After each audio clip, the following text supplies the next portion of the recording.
Good morning. आवाज आ रही है सबको?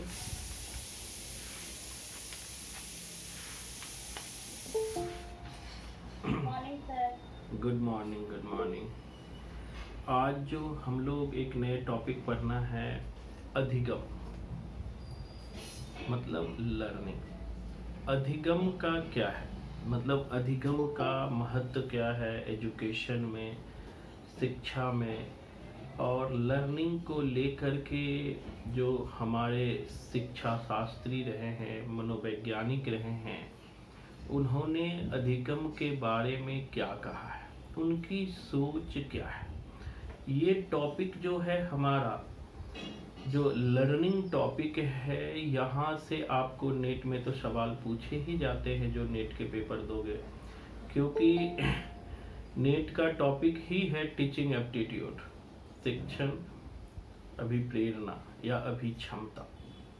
तो यहाँ पे अधिगम लर्निंग भी वहाँ पे हम पढ़ते हैं, तो थोड़ा सा यहाँ पे हम डिस्क्रिप्टिव में पढ़ेंगे, साथ ही लर्निंग में क्या क्या दृष्टिकोण रहा है। खास करके सबसे महत्वपूर्ण दृष्टिकोण अधिगम की प्रक्रिया में थॉर्नडाइक का रहा है, स्किनर का रहा है।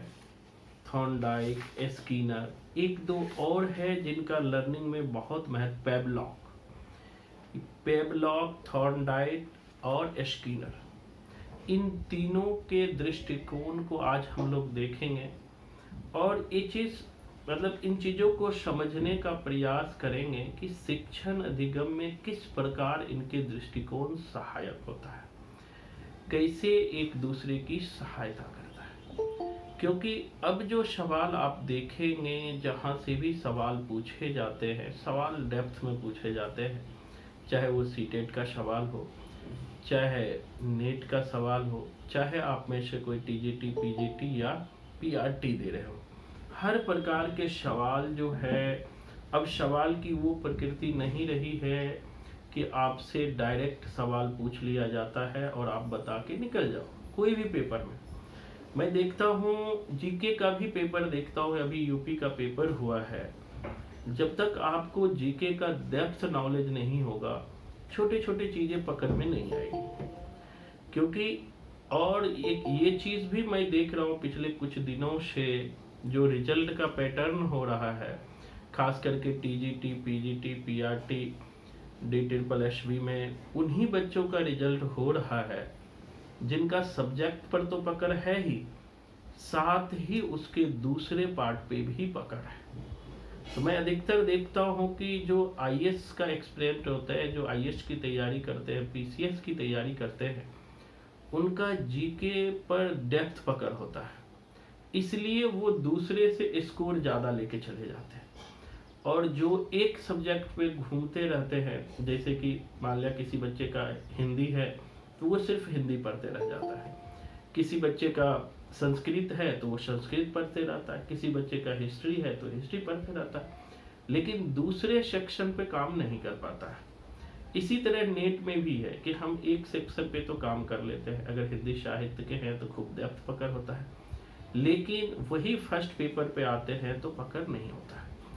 तो मेरा पर्सनल मानना, कहीं भी पढ़ो, जहाँ पढ़ना है पढ़ो, लेकिन एक बार साइकोलॉजी तो अच्छे से पढ़ो ही, वो तो मैं पढ़ा ही दूंगा, और एक बार जीके भी पढ़ो। जीके में जैसे पूरा संपूर्ण जीके आता है, history, geography, pol science, economics, science, सब पढ़ो, तब आपका कोई भी रिजल्ट नहीं रुकेगा, अगर इस सेक्शन पे आपकी पकड़ होगी तो।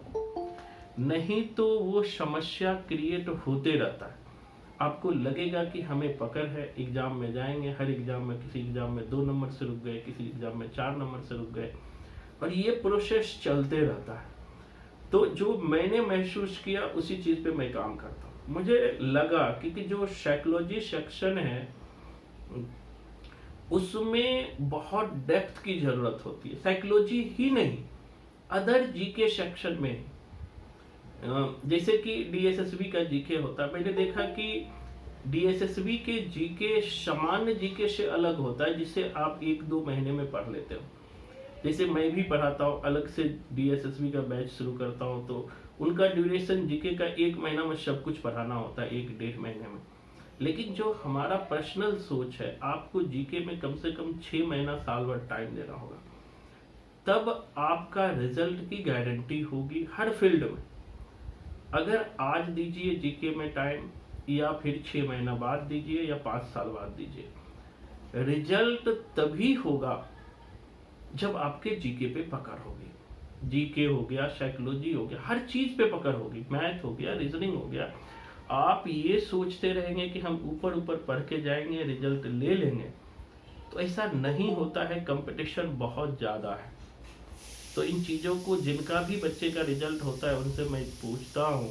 अभी हमारे 2-3 और स्टूडेंट का हुआ है, उन्होंने बोली कि सर मैंने DSSB में ही PGT में ज्योति रानी जी का भी हुआ है, मैं उनसे भी बात किया, उनका भी जीके मैंने देखा, इन्होंने भेजी है, इन्होंने जीके पे खूब काम किया है। या फिर जिन बच्चों का भी हुआ है, वो बोली कि सर हमने तो IAS लेवल का जीके तैयार किया था। तो जो IAS लेवल का जीके होता है वो सबसे अलग होता है, वो परफेक्ट होता है, वो उनका अपने सब्जेक्ट पे भी उतना ही पकड़ होता है जितना अदर सब्जेक्ट पे। यही पकड़ उनको रिजल्ट दिला देता है। और हम लोग क्या करते हैं, जैसे नेट JRF के बच्चे क्या करते हैं कि वो सिर्फ एक सब्जेक्ट को, हिंदी को लेके जाते हैं, PGT के एग्जाम में बैठ जाते हैं, TGT के एग्जाम में बैठ जाते हैं। कोई बोलते हैं सर 10 नंबर से नहीं हुआ, कोई बोलते हैं 15 नंबर से नहीं हुआ। रिजल्ट रुकना मतलब रुकना होता है। जब मेरा रिजल्ट मुश्किल से IAS का रिजल्ट 6-7 नंबर से फाइनल रुका था, इंटरव्यू रुका था। रुकना मतलब रुकना होता है, फेल मतलब फेल होता है। ये पर्सनल मेरा मानना है। अगर आप 1 नंबर से भी फेल किए तो आप फेल कैटेगरी में आ गए। कोई बच्चा 1 नंबर से भी पास कर गया तो वो आपसे बहुत आगे है। इन चीजों को ध्यान में रखिए। जिनको भी जीवन में चाहते हो रिजल्ट लेना, हर चीज पे कहीं भी पढ़िए, मेरे तरफ से किसी को दबाव नहीं है, कहीं भी पढ़िए, परफेक्शन में पढ़िए, चीजों पे पकड़ हो, एक एक चीजों पे क्लियरिटी दिखना चाहिए।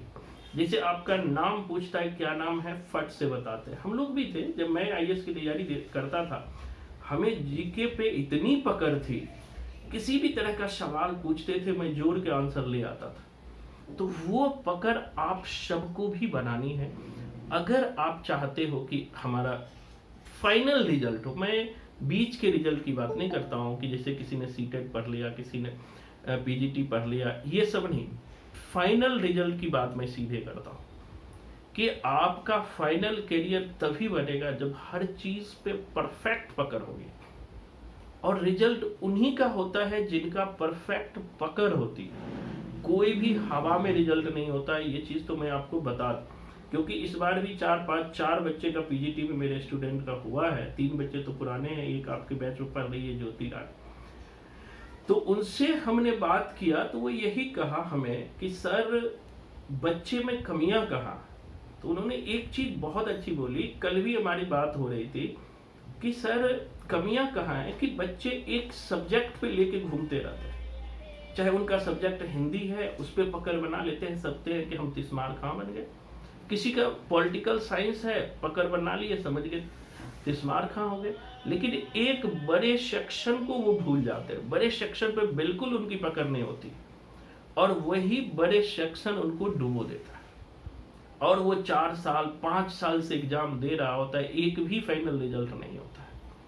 तो जो मैं जो बच्चों से बात करता हूँ, वही एक्सपीरियंस मैं आपको भी शेयर करता हूँ। मैं किसी दिन बच्चों को बुलाऊंगा भी। अभी तो हमारे जितने भी बच्चे सेलेक्टेड हुए, पुराने बच्चे सारे या नए 1-2 हुए हैं, उन्होंने कहा कि सर अभी मैं नहीं आना चाहता हूँ, क्योंकि अभी हमारा जो है फाइनल प्रोसेस नहीं हुआ है। फाइनल प्रोसेस हो जाए तो फिर मैं आपके सामने आऊँगा, बच्चों से भी बात करूँगा। प्रेजेंटिंग किरण मत कीजिए, प्रेजेंटिंग नहीं करना है किसी को, सिंपल ज्वाइन करना है। तो ये चीज कोई टीचर नहीं बताएगा आपको। ये जो मैं अभी आपको बता रहा हूँ, ये आप सबके प्रति मेरा अपनापन है, प्यार है। मैं कभी पढ़ाने में प्रोफेशनलिज्म को नहीं अपनाता हूँ, दिल से पढ़ाता हूँ, दिल से काम करता हूँ, जान लगा देता हूँ चीजों। लेकिन हाँ, एक उत्तम टीचर वही है जो सत्य से आपका सामना करवाता है, आखिर सत्य क्या है, जिस दिन वो जान गए ना, चाहे वो टीचर कितना भी खराब हो, वही टीचर बेस्ट होता है। आपकी कमियों को बताता है, आप कहाँ पर कमी हो, कहाँ पे कमी हो, ये जो बताता है वही टीचर बेस्ट होता है। ये चीज मैं बार बार आपको कह रहा हूं। तो हर बच्चों से मैं पूछता हूं, क्योंकि मेरे संसर्ग में ही जो है कम से कम सक्सेस बच्चे पीजीटी में ही 30-35 बच्चे हमारे ही स्टूडेंट हैं, पिछले 5-7 साल से 8 साल से जो पास किए हैं। हर सेक्शन में हमारे बच्चे सक्सेस है। किरण लेफ्ट करके सिंपल ज्वाइन करो बेटा, प्रेजेंटिंग मत करो, नहीं तो आपका ही आते रहेगा, मेरा आएगा ही नहीं। लेफ्ट करके सिंपल प्रेजेंटिंग ज्वाइन नहीं करना है। तो इन चीज़ों को सब ध्यान रखिए। सबको मैं कहता हूं कि आप कहीं भी पढ़िए, लेकिन फर्स्ट पेपर पर भी पकड़ बनाइए। जो भी चीज उसे डेप्थ में पढ़ना पड़ेगा। अगर आप चाहते हो कि आपका रिजल्ट हो 100% हो, तो आपको हर चीज में डेप्थ में काम करना है। आज चाहे आज कीजिए, या मेरा रिकॉर्डिंग हो रहा है, चाहे इस बात को आप 5 साल बाद सुनिए या आज सुनिए। हकीकत अगर आप चाहते हैं तो इसका सामना करना पड़ेगा। तो अभी से प्लान बनाइए, अभी से प्लान बनाइए। आगे का जो भी पीजीटी, टीजीटी या कोई सी सेट, जो भी पेपर देने वाले हो, अभी से प्लान बनाओ कि अगले 1 साल का आपका प्लान होना चाहिए। हमें 1 साल में ये काम कर जाने हैं। अगर अभी से आप प्लान नहीं बनाएंगे तो क्या होगा, जब एग्जाम के 2-3 महीने बनेंगे ना, तो मैं आज तक जानता हूँ एग्जाम के 2-3 महीने में कोई तैयारी नहीं होती है। अगर मैं कहूँ कि 2-3 महीने में मैं तैयारी करा दूंगा, कोई भी बच्चे का फोन आता है, मैं उनको बोलता हूँ कि 6 महीना लगेगा किसी भी तैयारी में, क्योंकि हर में बहुत डेप्थ है। हिंदी पढ़ते हो आप लोग, देख रहे हो कि मैं मार्च में बैच शुरू किया, अभी भी बैच खत्म नहीं हुआ, अभी भी 1-2 महीना बैच चलेगा। आप सोच सकते हो कितना बड़ा है। खैर, ये इन सब चीजों की चर्चा करने का मेरा एक ही उद्देश्य था कि आपको सत्य का सामना कराना। मैं किसी बच्चों को उसे पूर्वाग्रह में नहीं रखना चाहता हूँ कि आप 2 महीना पढ़ेंगे, 1 महीना पढ़ेंगे और आप पीजीटी सेलेक्ट हो जाएंगे, टीजीटी सेलेक्ट हो जाएंगे, आईएएस बन जाएंगे, पीसीएस बन जाएंगे, या जिसका जो गोल है वो बन जाए। नहीं, आपको कम से कम तो साल भर 6 महीना जो है डेप्थ में काम करना पड़ेगा। डेप्थ नॉलेज होना बहुत जरूरी है कि आपको किसी भी तरह के सवाल पूछे, आंसर आपके टेप्स पे हो। जैसे आप सब में से बहुत बच्चे हिंदी पढ़े होंगे, तो अब 90% जो है, 90 जो हमारे स्टूडेंट है, 90% हमारे स्टूडेंट को हिंदी पर डेप्थ पकड़ है। उससे किसी भी तरह का सवाल हिंदी से पूछे, वो 95% सवाल को सही बनाएंगे। क्यों है? क्योंकि उन्होंने 6 से 8 महीने डेप्थ काम किया है। आज उसके सामने रिजल्ट है। आज हमारे हिंदी के बच्चे जो भी 6 महीना पढ़े, उनको डेप्थ पकड़ है। किसी भी तरह का सवाल आता है, उससे वो 80% 90% ले जाता है। मैं चाहता हूं वही डेप्थ आपको फर्स्ट पेपर पे भी हो। इसीलिए मैंने इस बैच में जोड़ा हूं, जो फर्स्ट पेपर नेट के बच्चे को भी मैंने जोड़ा है। नहीं, हमने सिर्फ अधिगम पढ़ के चले जाते हैं, लेकिन उसका डेप्थ पकड़ नहीं होता है। तो सैटरडे संडे का हमारा क्लास 2 घंटे का होगा, मैं बता रहा हूँ। वो हम समझने का प्रयास करेंगे, एक एक चीज को आखिर है क्या, इसके अंदर है क्या। यही यूजीसी एनटीए चाहती है। अब एनटीए ये नहीं चाहते कि आपको सिर्फ 2-4 चीज रट गए और एग्जाम में चले जाइए और आप रिजल्ट लेके आ जाइए। किसी में एनटीए अब नहीं चाह रहा। एनटीए चाह रहा है कि आपको उन चीजों पर डेप्थ पकड़ो। आप एक टीचर बनने जा रहे हैं, एक प्रोफेसर बनने जा रहे हैं, कहीं खड़े हो के आप किसी भी टॉपिक पे 2 घंटे बोल सके, बात कर सके, ऐसे टीचरों की उन्हें जरूरत है। रटने वालों की जरूरत नहीं है। और उसी अनुसार वो रिजल्ट दे रहा है, रिजल्ट ले रहा है। खैर, तो हमारा यही उद्देश्य था, इतना 5 मिनट आपका खाने का। अब आते हैं हम लोग टॉपिक पे।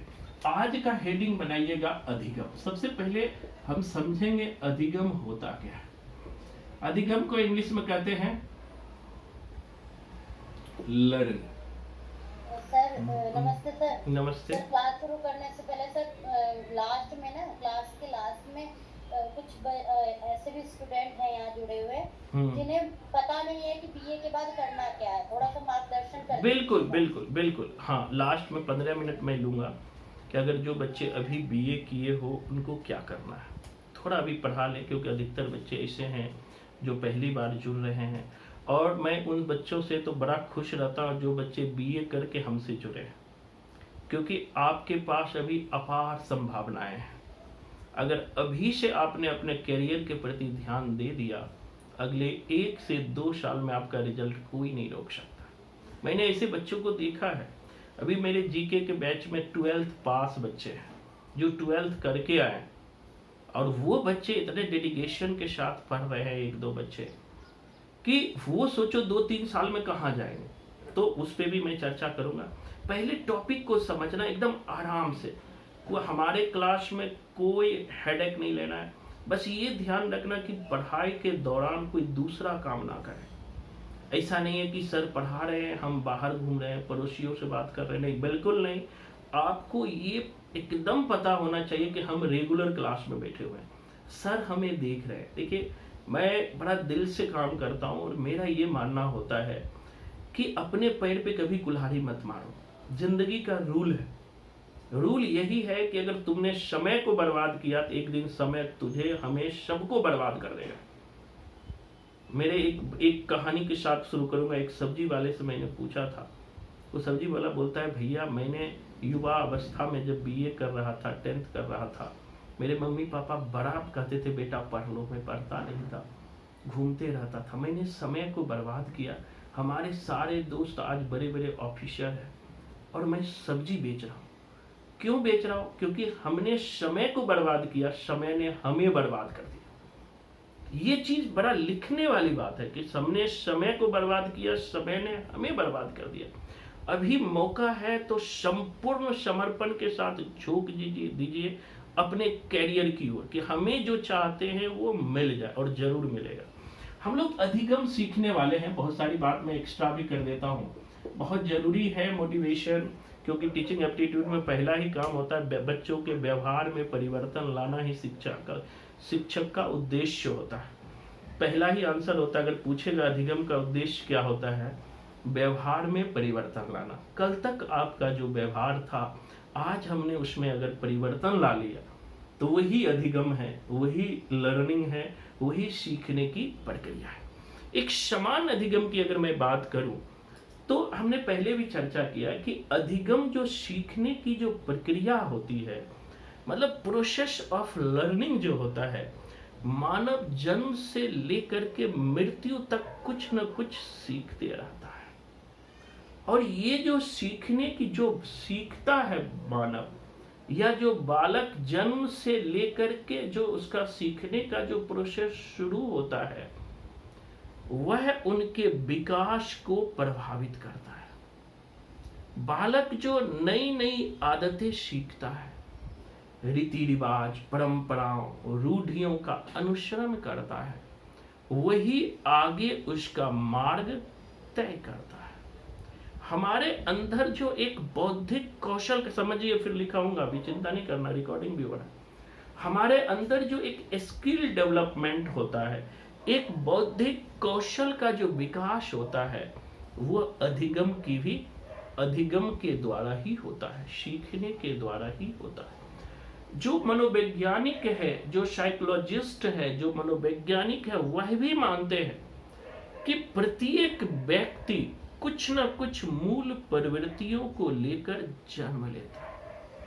मनोवैज्ञानिक मानते हैं कि प्रत्येक व्यक्ति या प्रत्येक बालक जो जन्म लेता है, उसके अंदर पहले से कुछ न कुछ मूल प्रवृत्तियां होती है। जैसे कोई बच्चे, मूल प्रवृत्ति क्या होता है? कुछ बच्चे का आपने देखा होगा कि बचपन से ही वो बड़े अच्छे गाते हैं, लेकिन वो मूल प्रवृत्ति की जो तृप्ति होती है वो अधिगम पे निर्भर करती है, सीखने पर निर्भर करती है। जैसे कोई बच्चे गाने में बड़ा बचपन से प्रवीण हो, किसी का माइंड बड़े शार्प हो, लेकिन अगर उसे सही अधिगम प्रोसेस नहीं मिलता है तो वो खो जाता है। आपने देखा होगा किसी गांव में, किसी छोटे शहर में, किसी छोटे जगह में बालक में सीखने की मतलब कि वह जन्मजात टैलेंटेड होता है, बहुत सारी चीज जन्म से ही मिलता है, लेकिन क्या होता है, अधिगम का उसे एक अच्छा सोर्स नहीं मिलने के कारण वो क्या करता है, वो टैलेंट खो जाता है, कहीं ना कहीं खो जाता है। तो अलग अलग अद्यपि जो मनोवैज्ञानिक हैं उन्होंने अधिगम की अलग अलग परिभाषा दिया है, लेकिन व्यवहारवादियों ने कहा कि अधिगम क्या है। व्यवहारवादियों ने कहा बच्चा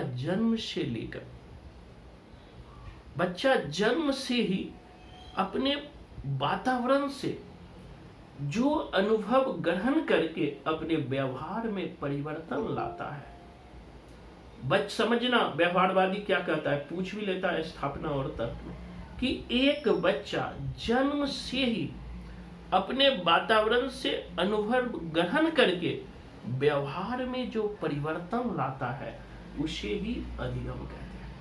कि जन्म से जैसे ही जन्म लेता है और वातावरण के संपर्क में आकर के वो बहुत कुछ सीखता है, लर्न करता है और अपने व्यवहार में परिवर्तन लाता है, और जो व्यवहार में परिवर्तन लाता है उसे ही हम अधिगम कहते हैं। क्लियर है? व्यवहारवादी कहते हैं कि बच्चा जन्म लेकर के वो अपने वातावरण से, अपने इन्वायरमेंट से जो कुछ सीखता है वही अधिगम है, वही अधिगम है। तो सिंपल है कि बच्चे जो जन्म से लेकर अपने व्यवहार से जो कुछ सीखता है वही क्या है, अधिगम है। वही व्यवहारवादी कहते हैं, वही गेस्टाल्टवादी कहते हैं, समग्रवादी कहते हैं कि सीखने के आधार का संपूर्ण ढांचा का अवलोकन करके ज्ञान प्राप्त करना ही सीखना है। मतलब कि सबसे पहले सीखने के ढांचे को जानना और उससे ज्ञान प्राप्त करना ही लर्निंग है। जैसे कोई भी चीज हम कैसे सीखेंगे, उनके ढांचे को जानना, उनके ढांचे को समझना ही लर्निंग प्रोसेस। समग्रवाद कि आप समग्र, गेस्टाल्ट थ्योरी को कहते हैं समग्रवाद।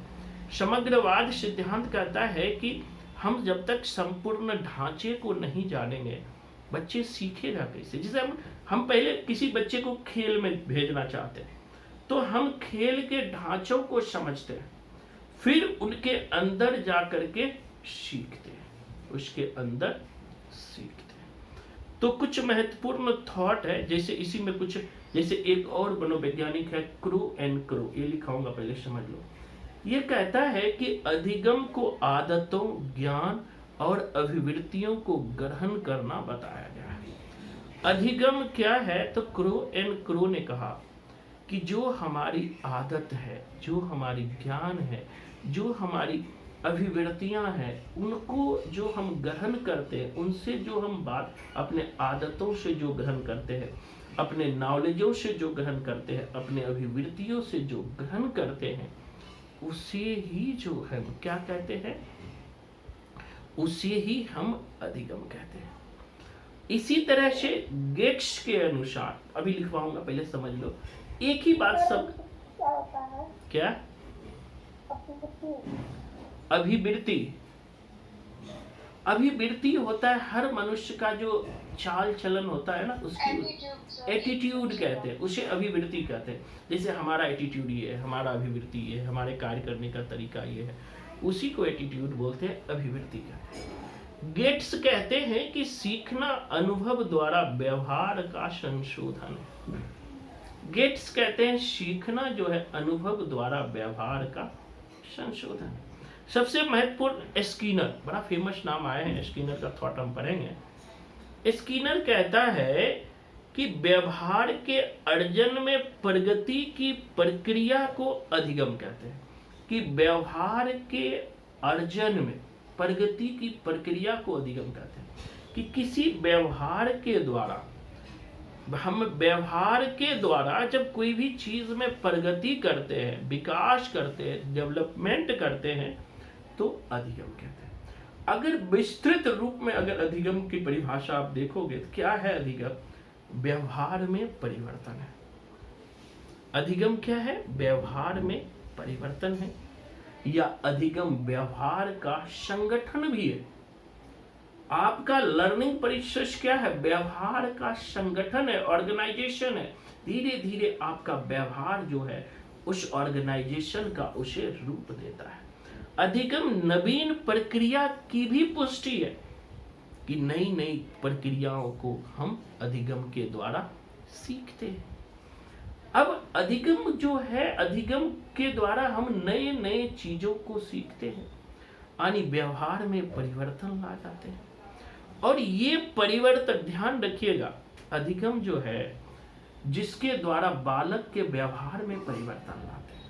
एकदम दिमाग में बैठा होना, अधिगम क्या है कि बालकों के व्यवहार में परिवर्तन लाते हैं। और अधिगम का अनुमान व्यवहार में परिवर्तनों से ही लगाया जा सकता है।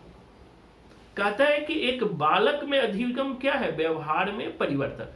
और व्यवहार में क्या परिवर्तन आया है, यही अधिगम का अनुमान लगाते। जैसे आप बहुत सारे बच्चे हमारे पास पढ़ रहे हो, जीके पढ़ रहे हो, नीट का फर्स्ट पेपर पढ़ रहे हो, हिंदी पढ़ रहे हो, जो बच्चे 3 महीना हमारे पास जुड़ा और इस दौरान उन्होंने जो सीखा, उनके व्यवहार में जो परिवर्तन आया, वही अधिगम है।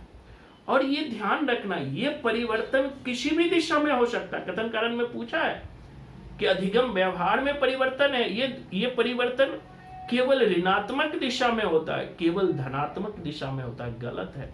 ये परिवर्तन ऋणात्मक और धनात्मक दोनों हो सकता है।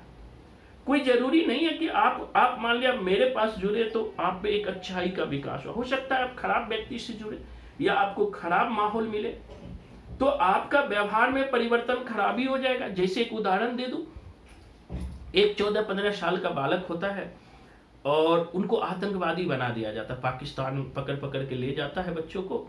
उसका माइंड इतने वास किया जाता है, दूसरे के विरुद्ध इतनी दिमाग में भर दी जाती है कि उसमें अधिगम निगेटिव हो जाता है, निगेटिव सोच हो जाता है।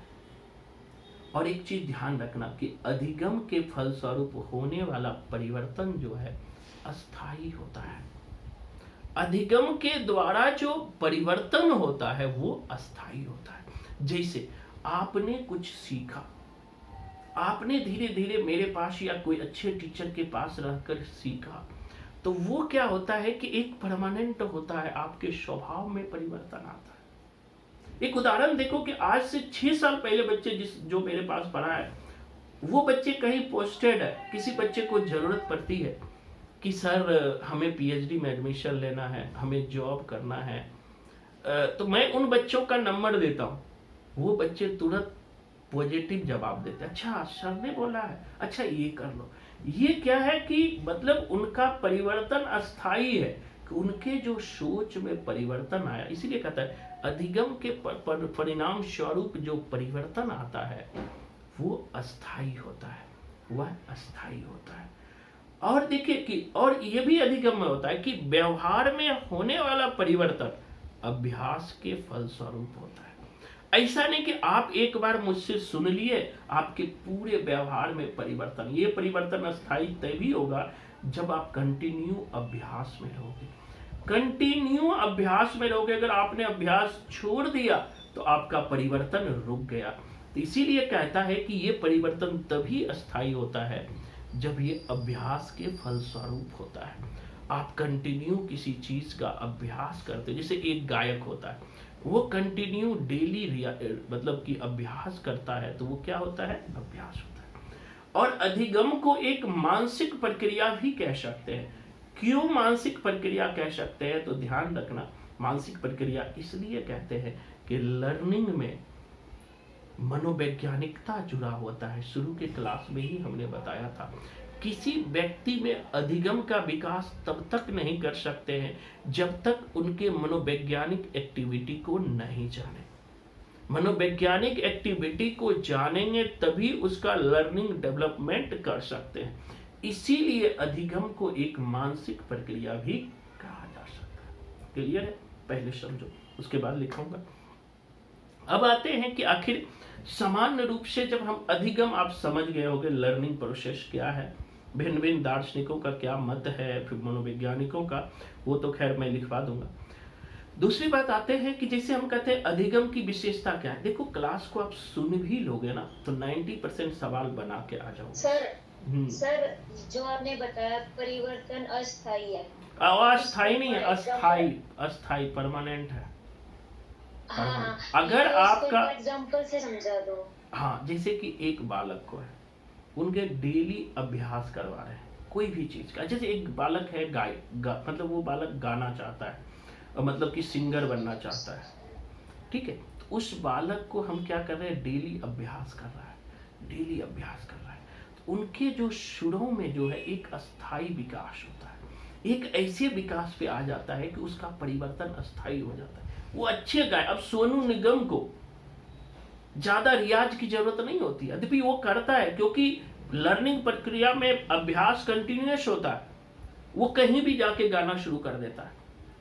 एक अच्छे टीचर, एक अच्छे वक्ता, आप जब कोई चीज पे आप कंटिन्यू अभ्यास करोगे तो आप में परफेक्शन वो अस्थाई हो जाएगा। मेरी बात समझ रहे हो तनिषा जी? जी सर। हाँ, कि मतलब कि जब एक बालक का अभ्यास जब डेली करवा रहे हो, जैसे कि आप एक चीज, आपके घर में छोटे बच्चे हो, उसको डेली बैठने का अभ्यास करवाओ डेली। यही तो आगे पढ़ोगे आप कि एक कुत्ता है, ठीक है, आगे पढ़ूंगा, एक कुत्ता है, उसको आगे हम खाना दे देते, कुत्ता भूखा होना चाहिए। और ये भी ध्यान रखना, आगे मैं पढ़ने वाला हूँ अधिगम में, बहुत महत्वपूर्ण है, जब तक आपके अंदर किसी चीज को पाने की भूख नहीं होगी ना, आप में परिवर्तन नहीं होगा, आप में अधिगम नहीं होगा। ये चीज लिख के ले लीजिए। जी सर, किसी बच्चा है छोटा, उसको हम पढ़ना सिखाते हैं, तो यहाँ पे भूख होना। अब एक चीज सोचिए, आपको कोई पढ़ने की भूख नहीं है, आपको पढ़ने के प्रति कोई रुचि नहीं है, लगता है कि हमारे बाप को सब कुछ चाहिए है, सब कुछ चाहिए, हम क्या करें, फिर आपको लर्निंग प्रोसेस, आपका विकास नहीं हो सकता। जितने भी मनोवैज्ञानिक, चाहे वो कुत्ता पे अध्ययन किया, बिल्ली पे किया, चूहा पे किया, उन्होंने क्या कहा, एक कुत्ते को जो है एक मतलब कि एक बक्सा में बंद कर दिया या कुत्ते को बांध दिया, और क्या किया उन्होंने, उन भूखे कुत्ते को, अब पेट भरा कुत्ता को लार तो निकलेगा नहीं, वो तो क्या, आपने देखा होगा भरे पेट भरे कुत्ते को दूध दो, वैसे सूंघ लेगा, चला जाएगा, जाता है कि नहीं जाता है। तो उन्होंने जो प्रयोग किया कि अब देखो मैंने क्यों कहा कि भूख जरूरी है, क्योंकि जब कोई भी चीज का तत्परता, इच्छा शक्ति होना जरूरी, कि हमें ये चीज करना है, इनके बिना हमारा काम नहीं चले। तो जब प्रयोग किया जाता है, तो जब वो भूखे व्यक्ति होता है, देखता है कि एक समय पर जो है उसको डेली एक टाइम पे खाना देता। अभ्यास का नियम बताता हूं तुमको, एक कुत्ते को आप डेली खाना देते हो, जैसे ही खाना आने वाला होता है, हर दिन आप उस समय घंटी बजाते हो, घंटी बजा करके खाना दे देते हो, डेली अभ्यास करवा रहे हो, उनके मुंह में तुरंत लार आ जाता है। अब एक दिन घंटी बजाओ, खाना नहीं दो, फिर भी उनके मुंह में लार आया।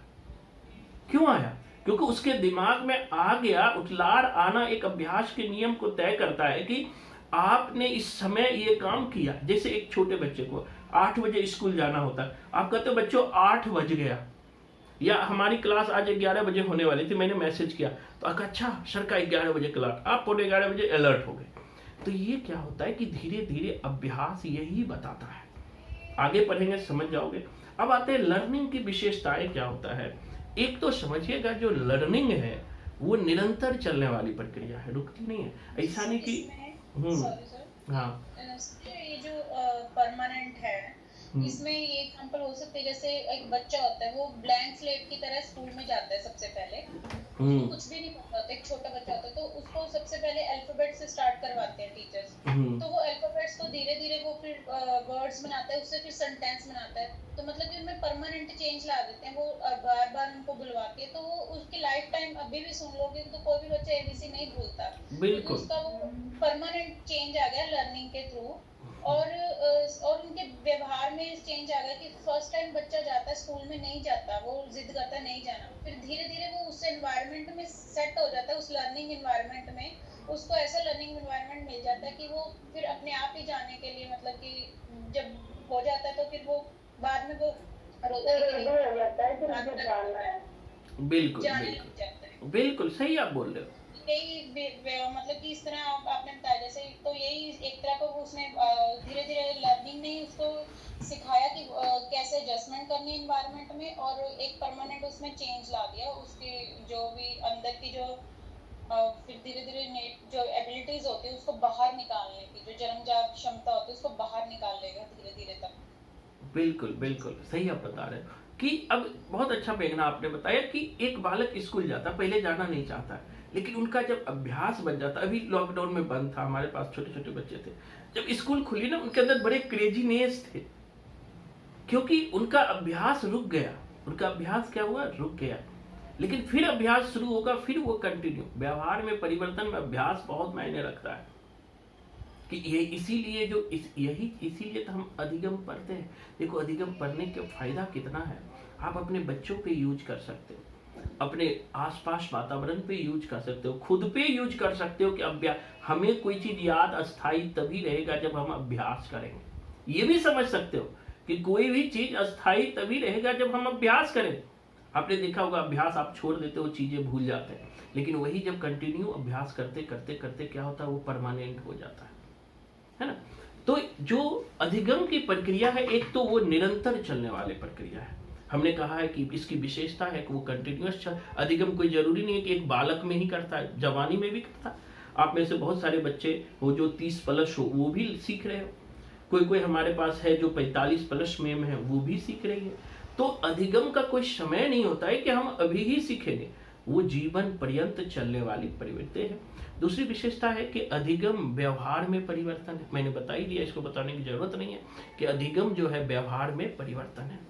अधिगम एक सार्वभौमिक प्रक्रिया है, मतलब कि अधिगम जो है यूनिवर्सल प्रक्रिया। यहाँ सार्वभौमिक प्रक्रिया से मतलब है कि सीखना किसी एक देश, जाति या धर्म का अधिकार नहीं होता, इसीलिए यूनिवर्सल प्रक्रिया। इसे नहीं कि सीखना है भैया हमारी जाति का अधिकार है, हम ब्राह्मण है, क्षत्रिय, वैश्य, शूद्र, हमारा ही अधिकार है सीखना, वो नहीं प्रक्रिया है। वैसे गलत मत आ जाना, गलत हो जाएगा। अधिगम एक बार क्वेश्चन भी दिया था कि निम्न में कौन सही है, कौन सही नहीं है, 4-5 अधिगम का दे दिया था, तो लोगों का है अधिगम तो पर्सनल प्रक्रिया नहीं, अधिगम सार्वभौमिक प्रक्रिया इसलिए है, सीखना किसी एक देश, एक जाति, धर्म का अधिकार नहीं है, या एक सेक्स का अधिकार नहीं है कि हम स्त्री हैं तो हम ही सीखेंगे, हम पुरुष हैं तो हम ही सीखेंगे। इसलिए सीखना एक सार्वभौमिक प्रक्रिया है। सीखना क्या है, सार्वभौमिक प्रक्रिया है। अब देखो साथ ही समझ गए सीखना कैसे यूनिवर्सल प्रोसेस है, क्योंकि सीखने का अधिकार सिर्फ किसी एक देश का नहीं होता है, एक जाति का नहीं होता है, एक धर्म का नहीं होता है, एक लिंग का नहीं होता है। सीखने पर सबका अधिकार होता है कि वो आप सीख सके, कोई भी चीज सीख सकते हैं, कोई जरूरी नहीं कि यही चीज सीखे, सीखने में हर चीज आ जाता है। इसी तरह सीखना जो है अधिगम समायोजन की प्रक्रिया है। अब कहोगे सर इसे कहते हैं लर्निंग इज एडजस्टमेंट, समायोजन एडजस्ट प्रक्रिया। अब समायोजन की प्रक्रिया क्या है, अब देखो समायोजन की प्रक्रिया इसलिए है कि एक दूसरे से समायोजित होते हैं, जुड़े हुए होते हैं। जैसे बच्चा जन्म के समय 100% दूसरों पर आश्रित होता है, जब जन्म लेता है तो वो माँ पे आश्रित होता है, तो माँ के साथ उसका समागम होता है, समायोजन होता है। लेकिन समय के साथ साथ उसे अपनी आंतरिक अनुक्रियाओं, उसकी आंतरिक अनुक्रियाएं बदलती रहती है, परिस्थितियों के अनुसार वो ढालते रहता है, और सबसे पहले वो वातावरण से समायोजन करता है, और इसी समायोजन के आधार पे वो अधिगम को सीखता है। तो इसीलिए अधिगम एक समायोजन की भी प्रक्रिया है। लिख भी सकते हो कि जो लर्निंग है वो एडजस्टमेंट की भी प्रक्रिया है। जैसे बच्चे, मैंने बताया बच्चे जन्म लेते हैं, और जब बच्चे जन्म लेते हैं तो वो 100% माँ पे निर्भर करता है, लेकिन जैसे जैसे बड़ा होता है तो वो अपने इन्वायरमेंट से अपने आप को एडजस्ट करता है, समायोजन करता है, और उनसे समायोजन करके उसी के आधार पर वो लर्निंग को सीखता है, अधिगम को सीखता है। जैसे उदाहरण में बताता हूँ, एक 5-6 साल के बच्चे को वो घर में रहता है, पिछले क्लास में भी हमने बताया अपने माँ बाप के साथ रहता है।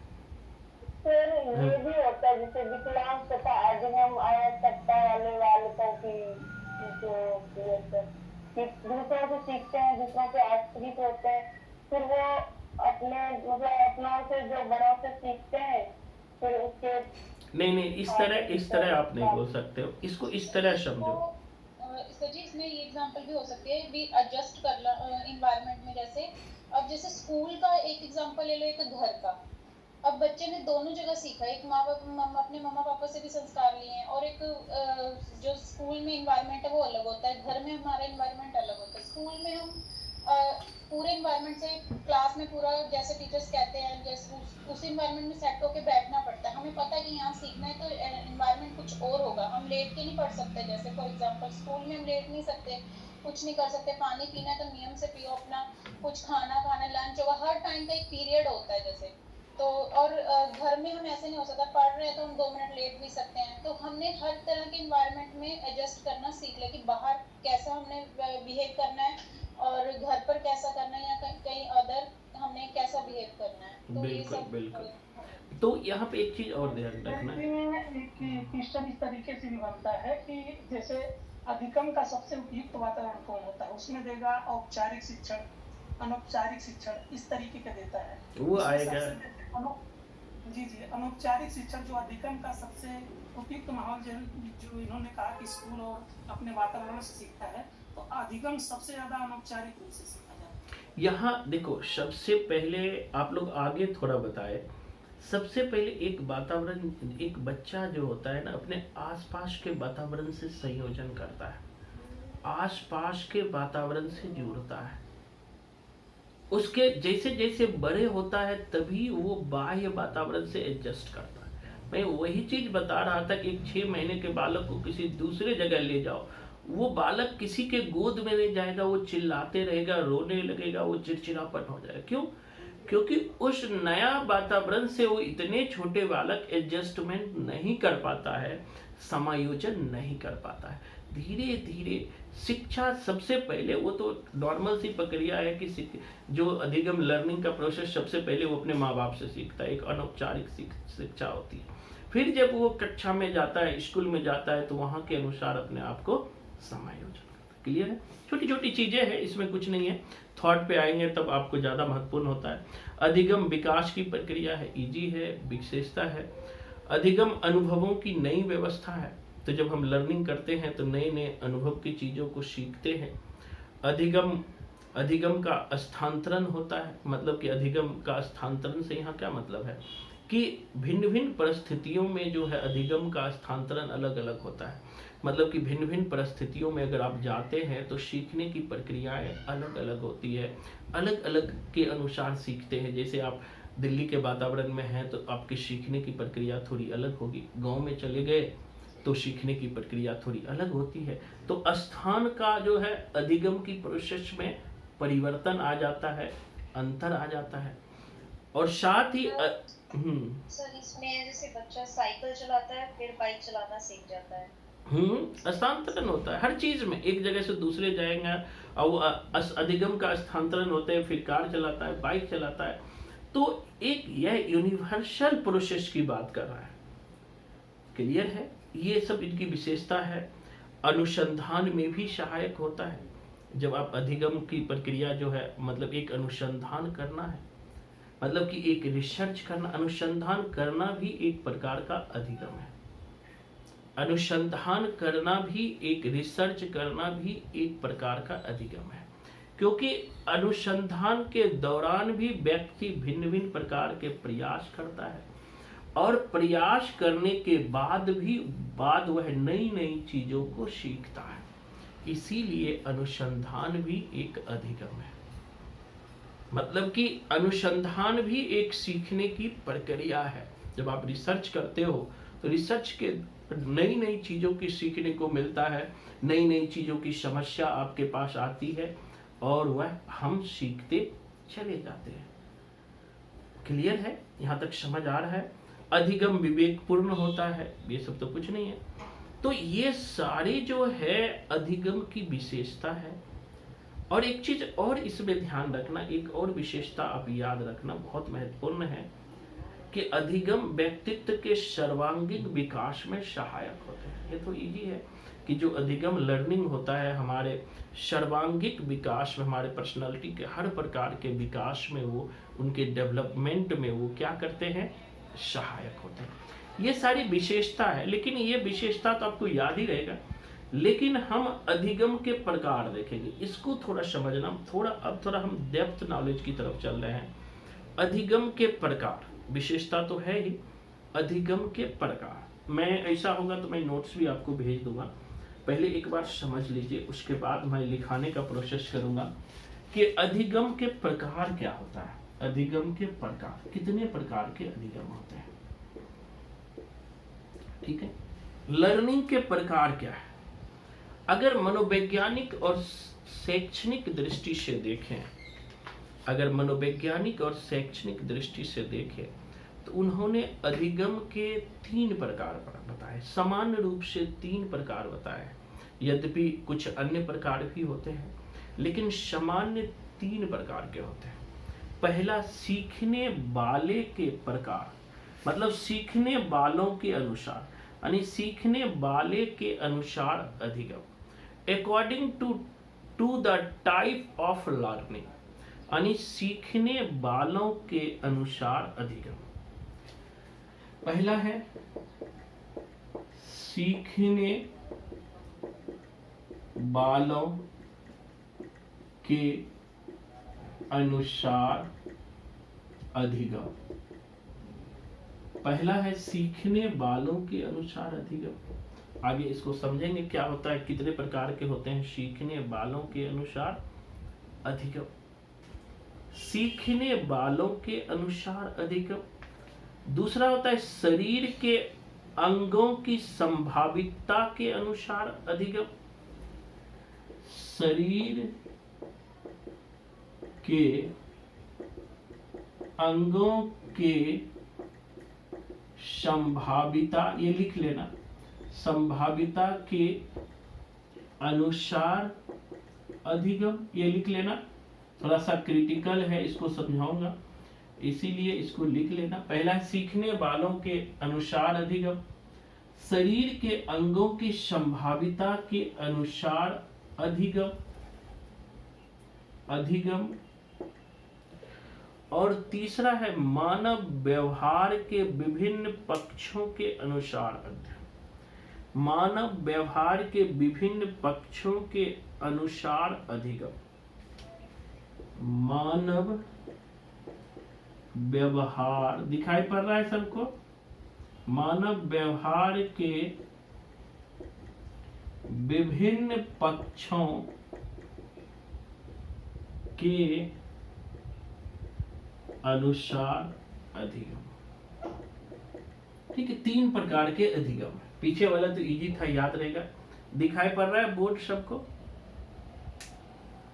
जी सर। रेखा जी आज सही दिखाई पड़ रहा है आपको? जी सर, दिख तो रहा है। आज दिख रहा होगा, क्योंकि पता है क्यों नहीं दिख रहा था, कल मेरी मैडम जी दिमाग लगाए, बोली ना कि आपका कैमरा बहुत दूर रहता है, इसलिए जो है आपको बोर्ड थोड़ा कैमरा नजदीक कीजिए, इसलिए मैंने कल कैमरा नजदीक किया था। ठीक है, अब दिखाई पड़ रहा है सीखने वालों के अनुसार अधिगम, शरीर के अंगों की संभाविता के अनुसार अधिगम, और मानव व्यवहार के विभिन्न पक्षों के अनुसार अधिगम। ठीक है, आज स्पष्ट बोर्ड होगा मुझे पता है। ठीक है, तो दिमाग लगाते रहता हूँ, क्या करूँ, गरीबी है, नहीं तो डिजिटल ही लगा देता सारा चीज। अब आते हैं, ये 3 प्रकार का अधिगम हमने पढ़ा है। अब देखिए, पहला हेडिंग बनाइए, सीखने वालों के प्रकार के अनुसार अधिगम। पहला हेडिंग बनाइए, सीखने वालों के प्रकार के अनुसार अधिगम, या इसको जोड़ भी सकते हैं, सीखने वालों के प्रकार के अनुसार अधिगम। पहला हेडिंग बनाइएगा, सीखने वालों के प्रकार के अनुसार अधिगम। थोड़ा सा ये समझने वाला है, इसीलिए मैं लिखवाते चलूंगा जिससे कि आपका क्लियर रहेगा।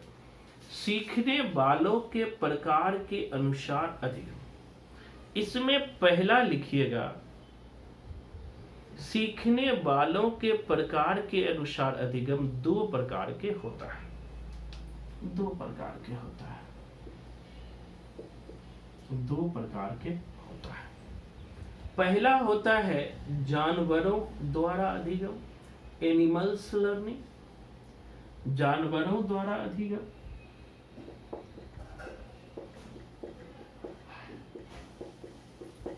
जानवरों द्वारा अधिगम। अब देखो कहा कि सीखने वालों के प्रकार के अनुसार, पहले वो तो जानवर भी सीखता है, ऐसा तो नहीं है कि खाली आप ही सीखते हो, जानवर भी सीखता है। जानवरों के व्यवहार में परिवर्तन जानवरों का अधिगम कहलाता है। अब जानवरों द्वारा परिवर्तन क्या है कि जानवरों के व्यवहार में परिवर्तन,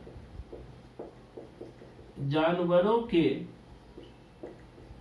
व्यवहार में परिवर्तन जानवरों का अधिगम कहलाता है। जानवरों का अधिगम कहलाता है। जानवरों के व्यवहार में परिवर्तन जानवरों का अधिगम कहलाता है। जानवरों के व्यवहार में परिवर्तन जानवरों का अधिगम कहता है। सीखने वालों के अनुसार, तो सीखने वाला कौन है? पहला जानवर और दूसरा मानव। मानव द्वारा अधिगम, दूसरा है मानव द्वारा अधिगम। मानव द्वारा अधिगम, तो मानव भी सीखते रहता है। मानव के व्यवहार में परिवर्तन होता है, उसे मानव द्वारा अधिगम कहते हैं। मानव के जो व्यवहार में परिवर्तन होता है उसे मानव। कि अधिगम लिखे हैं क्या? जानवरों द्वारा अधिकार जानवरों के व्यवहार में परिवर्तन जानवरों का अधिगम कहलाता है। सॉरी, ये जानवरों द्वारा अधिगम, सॉरी अधिगम, ठीक, इसको सही कर लो। थैंक यू प्रणाली, याद दिलाया। कभी कभी गलत लिखा जाता है, हम भी इंसान ही है ना। तो जानवरों द्वारा अधिगम यानी जानवरों के व्यवहार में जो परिवर्तन होता है वो जानवरों द्वारा अधिगम कहलाता है। अब मानव के व्यवहार में जो परिवर्तन होता है मानवों द्वारा अधिगम कहलाता है। जैसे मानव बच्चे में सीखता है, बाल्यकाल में सीखता है, शैशव अवस्था में सीखता है, ये कंटिन्यू सीखने की प्रक्रिया होता है। ये दो है यानी सीखने वालों के प्रकार के अनुसार पूछे तो दो, एक जानवरों द्वारा, एक मानवों द्वारा। अब दूसरा लिखिए, दूसरा हमने प्रकार लिखाया था शरीर के अंगों की संभाविता के अनुसार अधिगम। इसको मिटा दो, लिख लिया सबने? दूसरा लिखिएगा शरीर के अंगों के संभाविता के अनुसार अधिगम। दूसरा है शरीर के अंगों के संभाविता, शरीर के अंगों के संभाविता के अनुसार अधिगम, के अनुसार अधिगम। दिखाई पड़ रहा है? शरीर के अंगों के संभाविता के अनुसार अधिगम। अब शरीर के अंगों के अनुसार संभाविता के अधिगम को भी दो भागों में बांटते हैं। एक होता है गत्यात्मक अधिगम और दूसरा होता है विचारात्मक अधिगम। यहां से क्वेश्चन बार बार पूछता है, अलर्ट रहना। शरीर के अंगों की मतलब अंगों के मांसपेशियों के अनुसार जो हम क्रियाएं करते हैं, तो ये दो प्रकार के होता है। शरीर के अंगों की संभाविता के अनुसार अधिगम, कल पूछूंगा, एकदम ध्यान से समझिएगा, लिखिएगा भी। दो प्रकार के होता है। पहला होता है गत्यात्मक अधिगम। गत्यात्मक अधिगम इंग्लिश में कहते हैं motor learning, MOTER learning, LEARNING, motor learning, गत्यात्मक अधिगम, मोटर लर्निंग। दूसरा कहता है विचारात्मक अधिगम। पहला है, दूसरा है विचारात्मक अधिगम। विचारात्मक को आप कहते हैं ID, मतलब कि आइडियल, या इसे कह सकते हैं विचारात्मक को आप बोल सकते हैं आइडेंटिकल या आइडियल लर्निंग, विचार, आइडियाज लर्निंग। अभी 4 को बोलते हैं आइडियाज, आइडियाज, आइडियाज लर्निंग। अब देखो, अब गत्यात्मक अधिगम क्या होता है, इसको समझेंगे। एकदम अलग अलग से डायग्राम में समझोगे तो आसानी से आप समझ जाओगे, नहीं तो गलती की संभावना ज्यादा रहेगा। ये एरिया थोड़ा कठिन है, थोड़ा समझना, एकदम ध्यान शांत मन से सब समझ जाओगे। अब क्या होता है कि गत्यात्मक अधिगम क्या होता है? इस प्रकार के अधिगम में मांसपेशियों से युक्त क्रियाओं को शामिल किया जाता है। गत्यात्मक अधिगम में लिखिएगा, इस प्रकार के अधिगम में, इस प्रकार के अधिगम में मांसपेशियों से युक्त क्रियाओं को शामिल किया जाता है। जैसे मस्कुलर एक्टिविटीज कहते हैं, मस्कुलर यानी मांसपेशियों से युक्त क्रियाओं का को शामिल किया जाता है। आगे और समझेंगे। मांसपेशियों से युक्त क्रियाओं को शामिल किया जाता है। जो गत्यात्मक अधिगम है, इसे जो है मांसपेशियों से युक्त क्रियाओं को शामिल किया जाता है। लिखना इसमें, मांसपेशियों से युक्त क्रियाओं को शामिल किया जाता है। अब गत्यात्मक अधिगम भी 2 प्रकार के होते हैं। अभी क्लियर करूंगा इसको, पहले लिख लो, ये तो रह जाएगा तो रह जाएगा। गत्यात्मक अधिगम 2 प्रकार के होता है। एक है संवेदन गति अधिगम, सेंसरी मोटर लर्निंग। संवेदन गति अधिनियम, संवेदन गति अधिगम, संवेदन गति अधिगम। इंग्लिश में कहते हैं संवेदन, सेंसरी, SENSORY,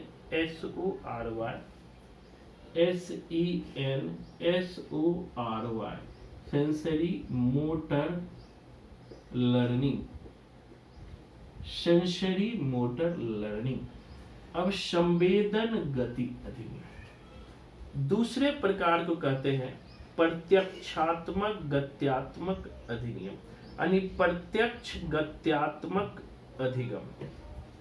प्रत्यक्ष गत्यात्मक, प्रत्यक्ष गत्यात्मक अधिगम, प्रत्यक्ष गत्यात्मक अधिगम, प्रत्यक्ष गत्यात्मक अधिगम, प्रत्यक्ष गत्यात्मक अधिगम, प्रत्यक्ष कहता है प्रत्यक्ष, डायरेक्ट मोटर लर्निंग, प्रत्यक्ष। अब देखो, सबसे पहले समझो संवेदन गति अधिनियम क्या है। संवेदन गति अधिनियम, इसमें पहले लिख लेना, फिर समझेंगे। इस प्रकार के अधिगम के अंतर्गत संवेदना, संवेदना कैसा आता है? 5 ज्ञानेंद्रियों से। इस प्रकार के अधिनियम, इस प्रकार के अधिगम के अंतर्गत संवेदन गति अधिगम में लिखना, इसमें लिखना है, इस प्रकार के अधिगम के अंतर्गत, इस प्रकार के अधिगम के अंतर्गत, इस प्रकार के अधिगम के अंतर्गत ज्ञानेंद्रियों के माध्यम से, इस प्रकार के अधिगम के अंतर्गत ज्ञानेंद्रियों के माध्यम से, ज्ञानेंद्रियां तो पता है 5 ज्ञानेंद्रियां हैं, तो उसी ज्ञानेंद्रियों के माध्यम से साधारण आदतों को अर्जित किया जाता है। साधारण आदतों को अर्जित किया जाता है, साधारण आदतों को अर्जित किया जाता है। ज्ञानेंद्रियों के संवेदना, संवेदना में क्या आता है? पहले भी हमने पढ़ा, ज्ञानेंद्रियों के माध्यम से, मतलब कि साधारण आदत को अर्जित किया जाता है। ज्ञानेंद्रियों के माध्यम से साधारण ज्ञान को अर्जित किया जाता है, साधारण आदतों को अर्जित किया जाता है। जैसे उदाहरण में भी लिख सकते हैं कि मतलब नर्सरी स्कूल में बच्चे जाते हैं शुरू में, तो वो क्या होता है कि नर्सरी स्कूल के खेल के मैदान में क्या होता है कि वो कौशलों को सीखते हैं, बच्चों को खेलते हुए देखते हैं, तो वो क्या होता है कि उसके जो ज्ञानेंद्रियां हैं उनको सीख देता है, या वातावरण से सीखते हैं, या अपने घर में भी वातावरण से सीखते हैं। शुरुआती दौर में वो अपने ज्ञानेंद्रियों का यूज करके वो सीखते हैं, तो उसी को कहते हैं संवेदन गति अधिनियम। इसमें ज्ञानेंद्रियों द्वारा सीखते हैं। दूसरा है प्रत्यक्ष गत्यात्मक अधिगम। प्रत्यक्ष गत्यात्मक जैसे अधिगम, बच्चे पोयम सीखते हैं तो वो कुछ बोलना सीख जाते हैं। बिल्कुल बिल्कुल, वो सुनते सुनते सुनते सीख जाते हैं, उनकी संवेदनाएं काम करने लगती है। दूसरा लिखिएगा प्रत्यक्ष गत्यात्मक अधिगम में इस प्रकार के अधिगम के अंतर्गत, इस प्रकार के अधिगम के अंतर्गत जटिल कौशलों को अर्जित किया जाता है। प्रत्यक्ष, जब आप प्रत्यक्ष रूप से कोई चीज जुड़ते हो तो इस प्रकार के अधिगम के अंतर्गत जटिल कौशलों को अर्जित किया जाता है। जैसे नृत्य करना एक जटिल कौशल है, धीरे धीरे वो कंटिन्यूअस हो जाता है नृत्य करना। अब यहाँ पे हमने ऊपर आपने देखा था, हमने कहा गत्यात्मक, मतलब उनमें गति होता है, मोशन होता है, ठीक है, वो उसके शरीर के अंगों से वो करता है।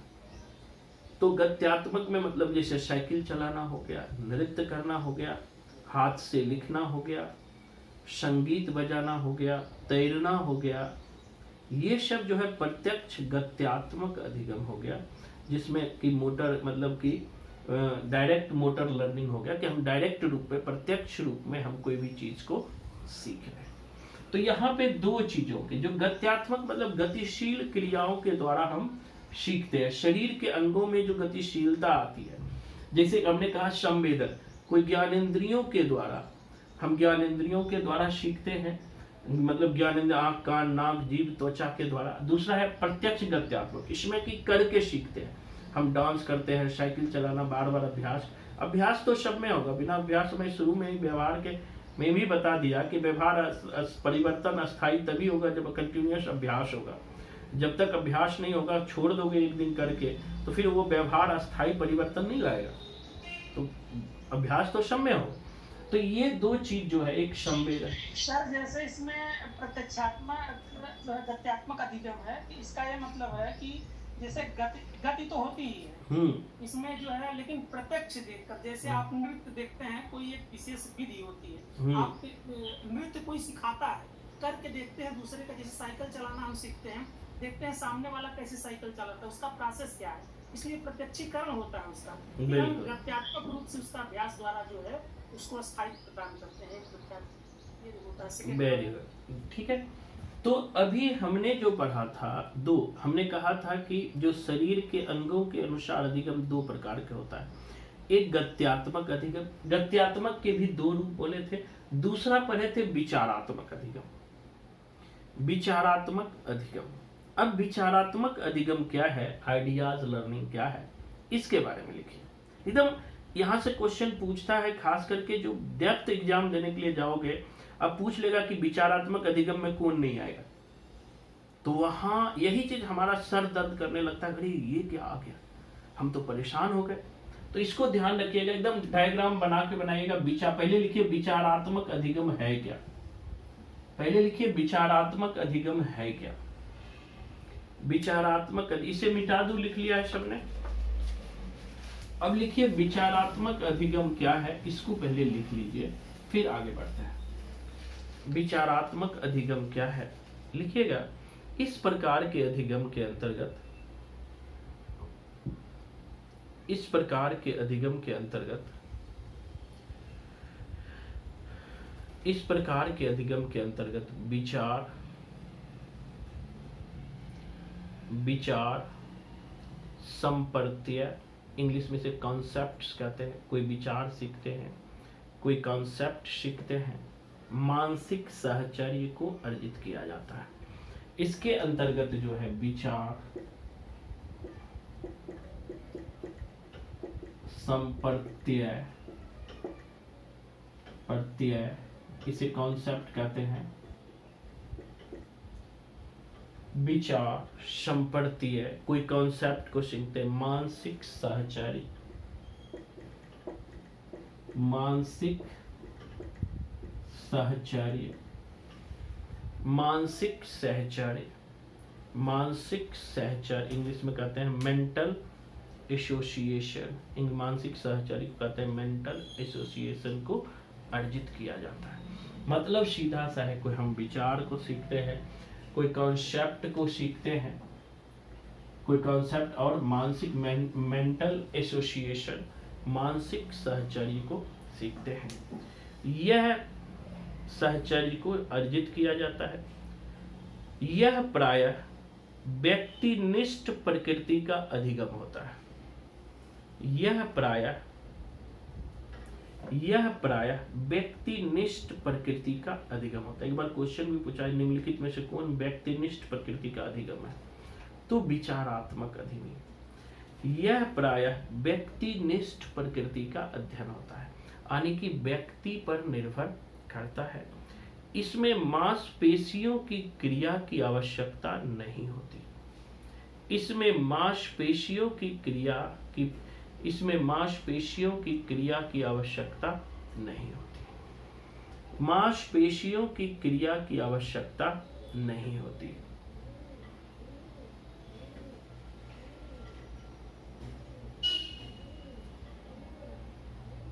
मांसपेशियों की क्रिया की आवश्यकता नहीं होती। मांसपेशियों की, यानी कि इसमें विचार होता है, कोई हम मांसपेशी का यूज नहीं कर रहे होते हैं। इसमें विचार होता है, कॉन्सेप्ट होता है, मानसिक सहचर्य होता है।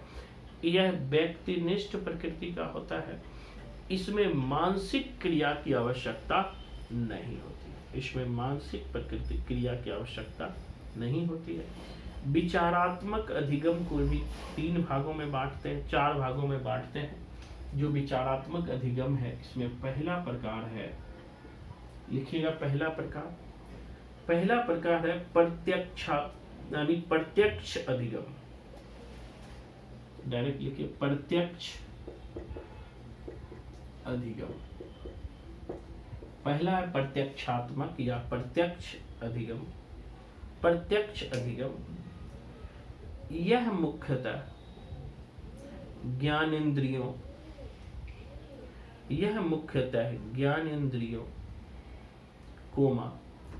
ठोस पदार्थों, प्रत्यक्ष अधिगम में यह मुख्यतः ज्ञानेंद्रियों, ठोस पदार्थों, यह मुख्यतः ज्ञानेंद्रियों, ठोस पदार्थों या बोले गए शब्दों या लिखित चिन्हों, या बोले गए शब्दों या लिखित चिन्हों, बोले गए शब्दों या लिखित चिन्हों या चित्र बनाकर, या चित्र बनाकर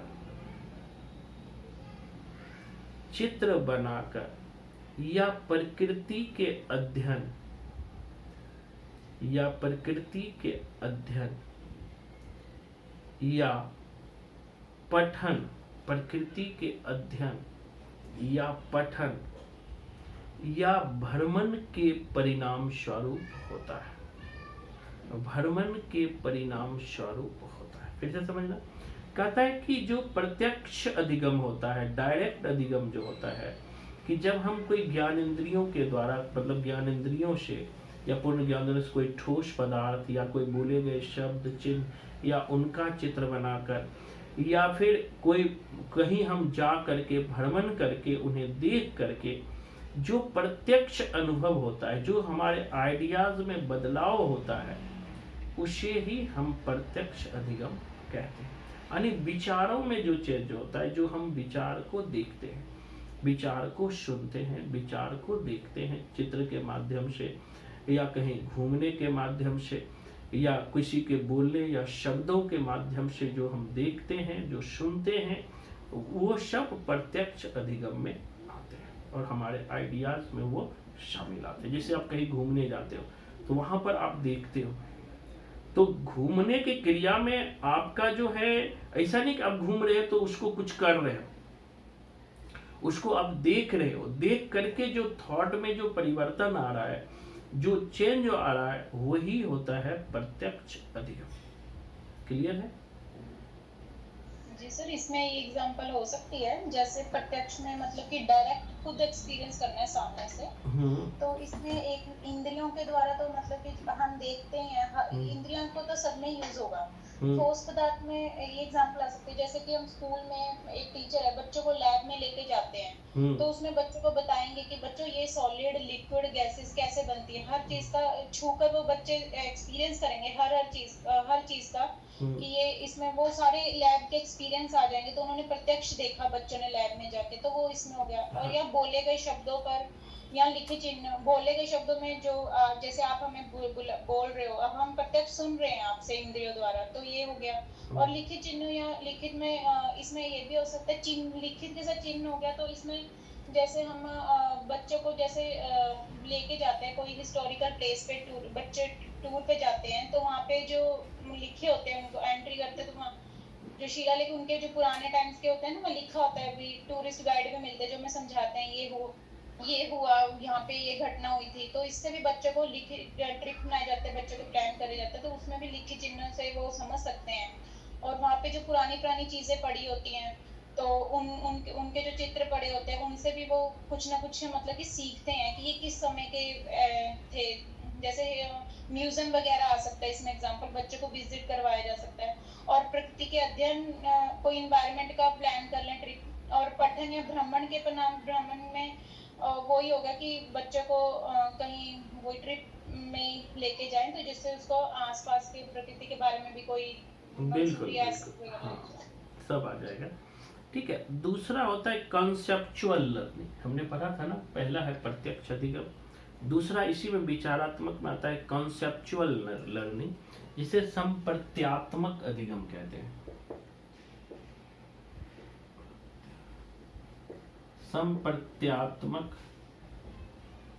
संप्रत्यात्मक अधिगम, इंग्लिश जरूर याद रखना, conceptual learning,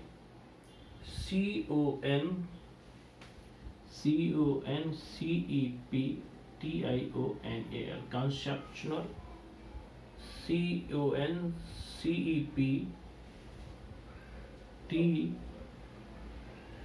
CONCEPTUAL, conceptual, TUAL,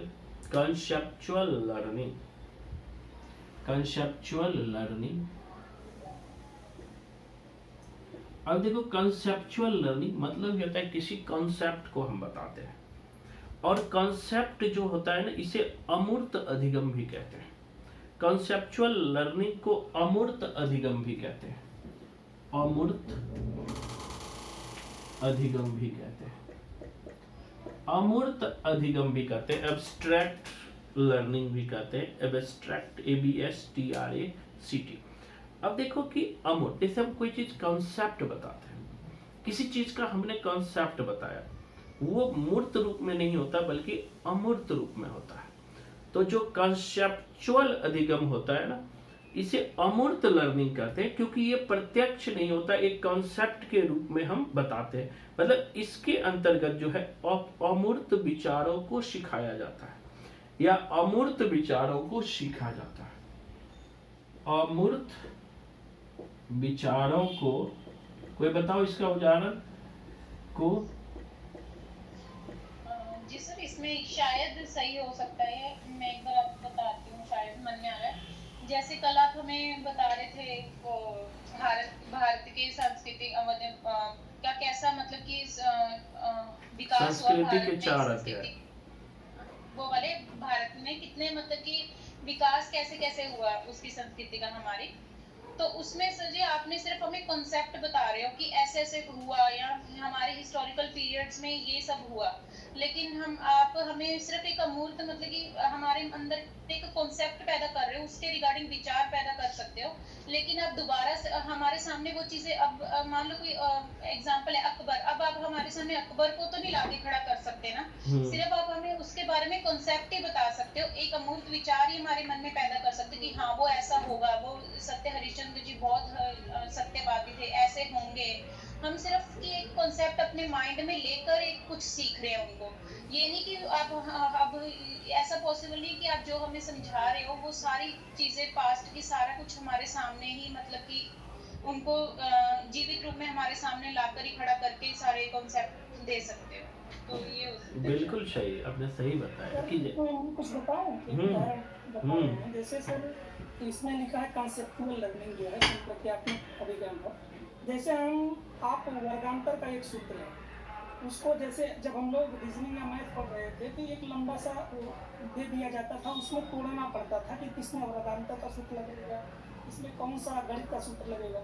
जब हमको नहीं समझ में है, जब हमको कॉन्सेप्ट नहीं क्लियर है, बार बार उसको पेज पलट के देखते थे ये वाला इसको टूट के ये वाला लग सकता है कि नहीं। लेकिन जब हमारा कॉन्सेप्ट क्लियर हो जाएगा तो हम अमूर्त रहने पर भी एकाएक दिमाग में आ जाएगा कि ये शायद इस भाग में टूट सकता है, वर्गांतर का सूत्र इसमें लग सकता है। वो बिल्कुल। अब देखो अमूर्त मूर्त का ही स्वरूप होता है। जैसे कि कल हमने संस्कृति के 4 अध्याय हिंदी साहित्य में आपको बताया, हमने संस्कृति के 4 अध्याय में चार अध्याय मतलब 4 पार्ट में उन्होंने बांटा है। पहले पार्ट में हमने कहा वैदिक पीरियड, आपने देखा वैदिक पीरियड कैसा है, मैंने बताया बुद्ध महावीर का तीसरे में राइज ऑफ इस्लाम उसको बताया, चौथे में अंग्रेजों का। ये सारा कॉन्सेप्ट अमूर्त रूप में हमने बताया, मूर्त रूप में कुछ दिखाया नहीं। मूर्त क्या होता है? जिसका डायरेक्ट दर्शन होता है, जैसे जैसे अभी हमें मूर्त रूप में आप देख रहे हैं। तो जब हम नहीं देखें तो इसीलिए कहा जाता है कि इसमें अमूर्त मतलब कॉन्सेप्चुअल अध्ययन होता है कि हम कोई विचार को कॉन्सेप्ट, क्योंकि विचारात्मक शरीर के हमने इसे पहले विचारात्मक अधिगम के प्रकार है, ये विचारात्मक के प्रकार है कि इसमें एक विचार कॉन्सेप्ट आपको क्लियर करवा रहा है कि यहाँ पर ये है, यहाँ पर ये है, यहाँ पर ये है। क्लियर है? एक और आता है साहचर्य अधिगम, एसोसिएटिव लर्निंग। इसी विचारात्मक अध्ययन में ही होता है साहचर्य अधिगम, साहचर्य अधिगम। तीसरा होता है सहचर्य। थोड़ा टफ तो नहीं लग रहा है किसी को? थोड़ा लगेगा, अब इजी हो जाएगा, बस लास्ट ही है। सहचर्य अधिगम तीसरा है सहचर्य अधिगम। सहचर्य अधिगम देखो ये कभी कभी पूछ लेता है, इसीलिए हमारी मजबूरी है लिखवाना। सहचर्य अधिगम एसोसिएटिव लर्निंग, इंग्लिश लिख लेना ASSO, इंग्लिश भी लिखना क्योंकि एसोसिएटिव लर्निंग कभी कभी इंग्लिश वर्ड आपको आना चाहिए। ASSO CIATIVE, ASSO CIATIVE, ASSO CIATIVE, associative learning, associative learning, associative learning. अब इसके बारे में पहले लिख लीजिए। यह मतलब कि यह वह अधिगम होता है, यह वह अधिगम होता है, यह वह अधिगम होता है। नोट्स पागल हो जाओगे, बुक से अलग अलग लिखाता हूँ, कोशिश करो लिखने का, या जो लिख रहे हो ना वो मुझे एक बार भेज देना क्योंकि मैं अलग अलग बुक से खोज खोज के लिखाता हूँ। यह वह अधिगम होता है जो इत्तेफाक या अचानक, यह वह अधिगम होता है जो इत्तेफाक या अचानक या संबंधों से या प्रयोग द्वारा होता है। इसे अमूर्त अधिगम लिखिएगा कि यह वह अधिगम होता है, यह वह अधिगम होता है, यह वह अधिगम होता है जो इत्तेफाक से या अचानक, इत्तेफाक से या अचानक, संबंध से या प्रयोग द्वारा होता है। इत्तेफाक से या अचानक या संबंध से या प्रयोग द्वारा होता है। यह इत्तेफाक से या अचानक या संबंध से या प्रयोग द्वारा होता है।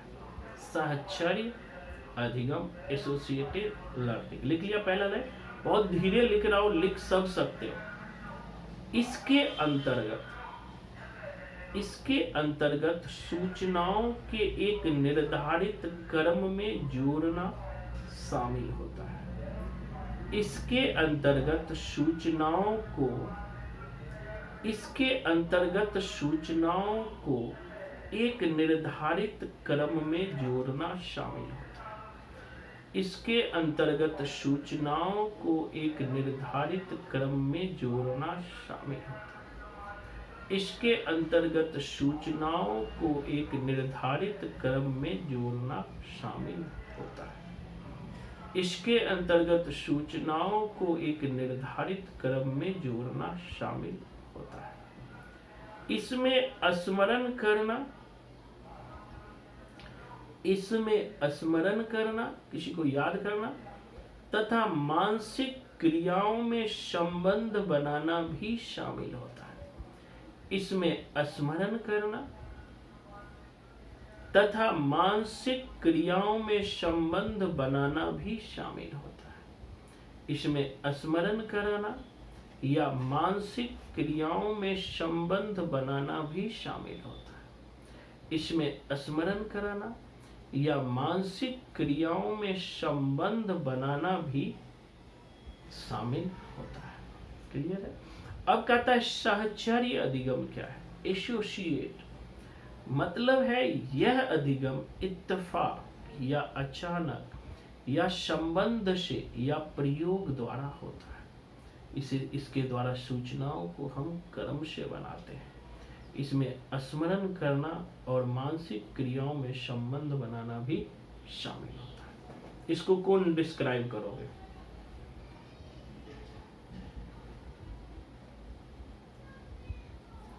दिमाग लगाओ फिर मैं बताऊंगा।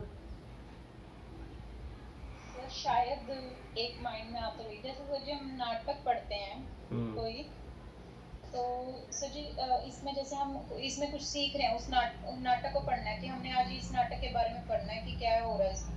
तो इसमें सर जी जैसे इसके अंतर्गत सूचनाओं को एक निर्धारित क्रम में जोड़ना शामिल होता है कि उसमें हम ऐसे नहीं कि एक दो पैराग्राफ पढ़े और हमें पूरी उससे लर्निंग हो जाएगी, उस नाटक के बारे में पूरा ज्ञान हो जाएगा। हमें पूरा उस नाटक को अगर जानना है तो उसका पूरा एंड तक जाना पड़ेगा। वो एक निश्चित क्रम में जुड़ा हुआ है। यहाँ हम ऐसे नहीं कर सकते कि पहले वाले पैराग्राफ पढ़ लिए, फिर 2 पेज छोड़ दिए, फिर तीसरा पढ़ लिया, फिर एंड वाला एक पैराग्राफ पढ़ लिया, तो ऐसे नहीं। तो एक निश्चित क्रम में जोड़ना ही शामिल होता है इसमें। और इसमें स्मरण करना था मानसिक क्रिया में स्मरण। तो इससे एक मानसिक क्रिया में स्मरण ऐसे हो सकता है कि अब हमें उत्सुकता पैदा होती जाती है, क्योंकि हम सीख तो रहे हैं। अब हमें ये पता लगता है कि अब इसके बाद क्या होगा, अब इसके बाद क्या होगा। जैसे गोदान का ही ले लो उपन्यास में, तो उसमें हमें ये उत्सुकता पैदा होती है अब क्या होगा, वो गाय का दान कर भी पाएगा या नहीं कर पाएगा। तो ये सब एक निश्चित क्रम में चल रहा था नाटक, तो हम उपन्यास तो उसको हम मतलब कि ऐसे बीच बीच में तोड़कर नहीं कोई भी लर्निंग कर सके। तो एक दूसरे के एसोसिएशन से, मतलब कि एक दूसरे की सहायता से वो आगे बढ़ रहा है वो नाटक, जिससे हम उस नाटक को पूरी तरह से लर्न कर सकेंगे, सीख सकेंगे उससे कुछ। बिल्कुल, बहुत अच्छा प्रयास किया। अगर सबसे सटीक उदाहरण इसका ये हो सकता है स्क्रिप्ट राइटिंग जो होती है। जब हम कोई स्क्रिप्ट लिखते हैं या कहानी लिखते हैं या निबंध लिखते हैं, तो उसमें जैसे स्क्रिप्ट में कुछ पात्र हम शुरुआती लेके चलते हैं, ये तय नहीं करते, उद्देश्य निर्धारण नहीं होता। उसमें धीरे धीरे जैसे हम कहानी या स्क्रिप्ट आगे बढ़ाते हैं, वो आपने लिखाया है ना कि इत्तेफाक या अचानक कोई घटना ऐसी होती है जो बीच में जुड़ते हैं। जैसे हम कई बार सुनते हैं इंटरव्यू में कि कोई अलग से कोई घटना उसमें जोड़ी गई, कोई पात्र का कैरेक्टर उसमें ऐड किया गया, ये होता है। या हम जाते जाते अचानक कोई ऐसी एक आइडिया या विचार आता है कि ये कहानी का एक अंश इसमें ये विचार जोड़ा जाना चाहिए। इत्तेफाक या अचानक संबंधों के प्रयोग से इसमें दिखाया जा सकता है। आगे जो आपने कहा है कि इसके अंतर्गत सूचनाओं को एक निर्धारित क्रम में, कोई भी चीज़ हम चाहे निबंध लिखें या स्क्रिप्ट राइटिंग हो, बिना या तो कोई कहानी लिखें, बिना घटनाओं का एक क्रमबद्धता और उसकी एक बद्धता जो होती है आपस में, एक निर्धारित क्रम होता है।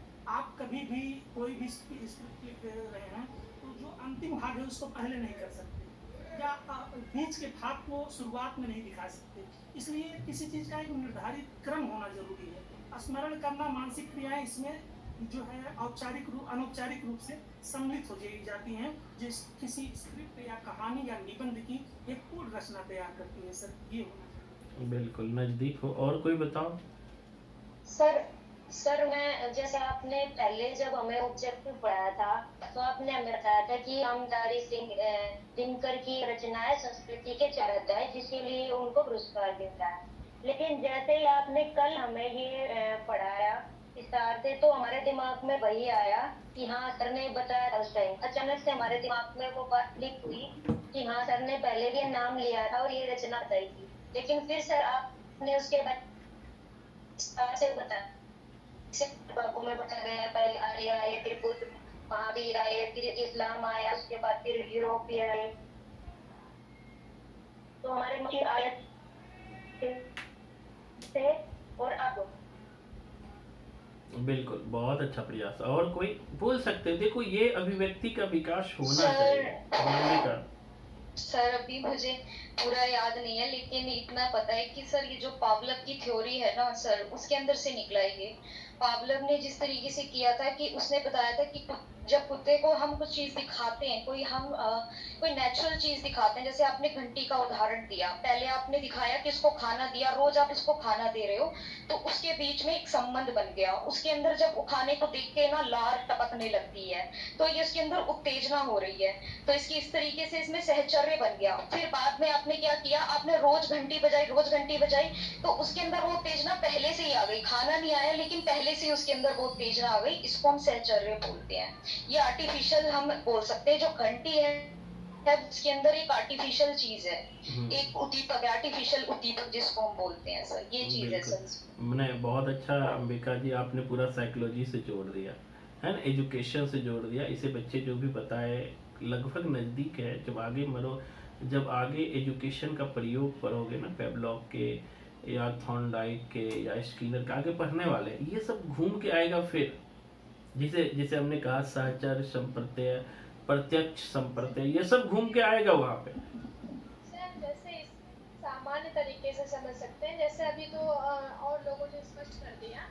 जैसे हम मान लीजिए किसी जो सहचर्य होता है ना, जैसे इसमें अचानक से मान लीजिए हम कोई गेंद खेल रहे हैं, उस गेंद को खेलते खेलते अचानक से हम कहें कि लाल गेंद, तो ये जो ये अचानक से जो हमारे मस्तिष्क में उसका एक आवरण आया, उसका रंग देख करके हमने जो उसके साथ साहचर्य बनाया, यहाँ पे ये साहचर्य का जीवन अधिगम कर सकते हैं इसमें। अब इसको वेरी गुड है सर, जैसे श्रृंखला सर मेन इसमें वैसे उत्तेजना ही है, बच्चों में उत्तेजना लाना, ताकि हाँ। बच्चा अपना वो अब चीज देखो, को अब सबका बहुत अच्छा। इसको कह सकते हैं जैसे किसी तथ्य को, जैसे मान लीजिए अचानक से हम लिखते लिखते, जैसे हम मान लीजिए कोई लेखन करें, उसमें अचानक से हम कविता और गद्य को ले लें, तो उसको जैसे उस तथ्य को हम अचानक से लेते हैं, तो वो वहाँ पे सहचर्य हो जाता है, वो जुड़ जाता है। जैसे गेंद हो गया, एक कपड़ा कोई पहन रहे हैं, उसको हम उसको बोल दें। ये तो सर मानसिक संबंध ही बोल सकते हैं, जो मन से हम किसी चीज को जोड़ रहे हैं, किसी भी कहानी में। अब देखो, इसको इस तरह समझो, जैसे सहचर्य कैसे बनता है। एक संबंधों सूचनाओं का केंद्र बन जाता है, क्रम बन जाता है। जब आगे पढ़ोगे ना, तो एक कुत्ता है, एक बिल्ली है, या आपने देखा होगा कि एक प्रयोग किया गया है, आगे आप देखोगे कि एक पॉइंट दबता है, गेट खुल जाता है, वो मछली ले लेता है। बिल्ली पे प्रयोग किया गया है। वो एक बक्सा में बंद है, जैसे ही एक पॉइंट दबता है, वो कि उसके बीच में एक पॉइंट लगा दिया जाता है, जिसे चेन कहते हैं, या उसका अलग नाम दिया गया है मनोविज्ञान में। वो खुलता है, अचानक गेट खुलता है और चीजें वो ले लेता है। जब ये प्रयोग वो दोहराता है, बिल्ली को फिर किया जाता है, लीवर वाला फिर किया जाता है, तो उसकी सूचनाओं का एक चेन बनता है। वो ज्यादा काम नहीं करता, वो डायरेक्ट लीवर को दबाता है और मछली खा जाता है।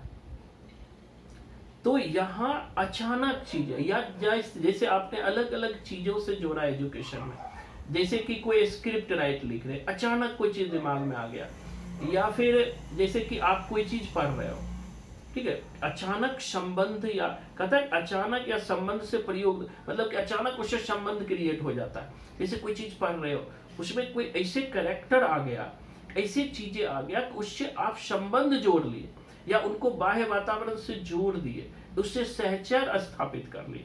तो ये सब जो है इसी अधिगम में आएगा। यद्यपि इसका यूज आगे देखेंगे, आगे जब हम आगे थॉर्नडाइक पढ़ने वाले हैं, तुरंत आज टाइम मिलेगा तो आज पढ़ेंगे। अब अगला लिखिए, एक अंतिम है काल्पनिक अधिगम, इमेज लर्निंग या इमेजिनेटिव लर्निंग। चौथा लिखिए काल्पनिक अधिगम। थोड़ा सा मैं डिस्कशन को लेता हूँ, कोई बच्चे बोर तो नहीं होते हो कि मास्टर जी रोक के डिस्कशन करवा रहे हैं, ये जरूरी होता है। और ये जो है ना एक प्रोसेस है कि बच्चों को शामिल करना, आपके अंदर, आप सबके अंदर भी कोई चीज हो, लेकिन हाँ ये ध्यान रखना कि उसी से संबंधित हो। हम एक्स्ट्रा डिस्कशन को नहीं ले, हमारा टाइम भी महत्वपूर्ण है कि हम सोच के बोले, जो भी बोलो कि हमें सोच का संबंध उसी से है। ऐसा ना हो कि हम कुछ भी बोल रहे हैं, अब सर जी ने कह दिया बोल सकते हो तो कुछ भी माइक ओपन करके बोल रहे, फिर फायदा नहीं होगा। हमें सोचना है कि ये हो भी सकता है या नहीं। काल्पनिक अधिगम अंतिम है, काल्पनिक अधिगम इंग्लिश में इसे कहते हैं काल्पनिक अधिगम, मतलब इमेजिनेटिव लर्निंग, IMA इंग्लिश लिख ले, imaginative learning, IMA GINATIVE imaginative, IMA GINATIVE imaginative learning. Learning मतलब होता है LEARNING लर्निंग। अब इमेजिनेटिव लर्निंग क्या है, काल्पनिक अधिगम क्या है, पहले 2 लाइन इसमें लिख लेना। वह प्रक्रिया जिसमें भूतकाल, वर्तमान काल और भविष्य काल, वह प्रक्रिया जिसमें भूतकाल मतलब पास्ट टेंस, प्रेजेंट टेंस और फ्यूचर टेंस, भूतकाल, वर्तमान काल और भविष्य काल की बातों को, भूतकाल, वर्तमान काल और भविष्य काल की बातों को चेतना में, वह प्रक्रिया जिसमें भूतकाल, भविष्य काल और वर्तमान काल की प्रक्रियाओं को चेतना में, समझिएगा, यह वह प्रक्रिया जिसमें भूतकाल, वर्तमान काल और भविष्य काल की बातों को चेतना में एक निश्चित स्वरूप मिल जाए।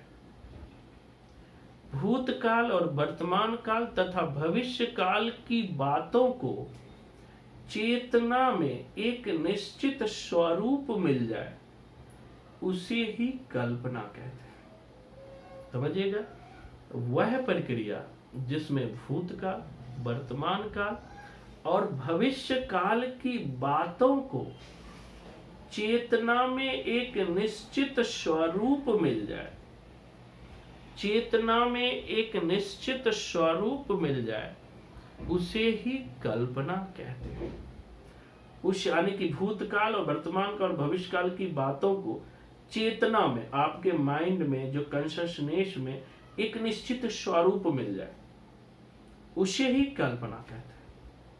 आगे लिखेगा इसी में, तथा वह प्रक्रिया जिसके द्वारा इन बातों को सीखा जाता है, समझा जाता है, वह प्रक्रिया जिसके द्वारा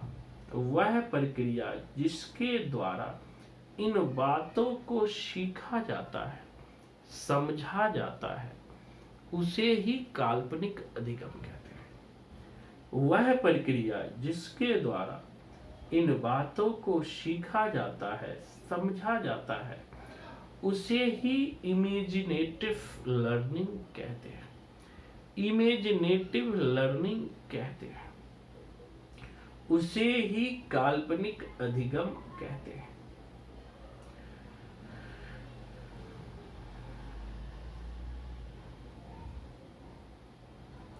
इमेजिनेटिव अधिगम कहते हैं। इसमें एक लाइन और लिखना,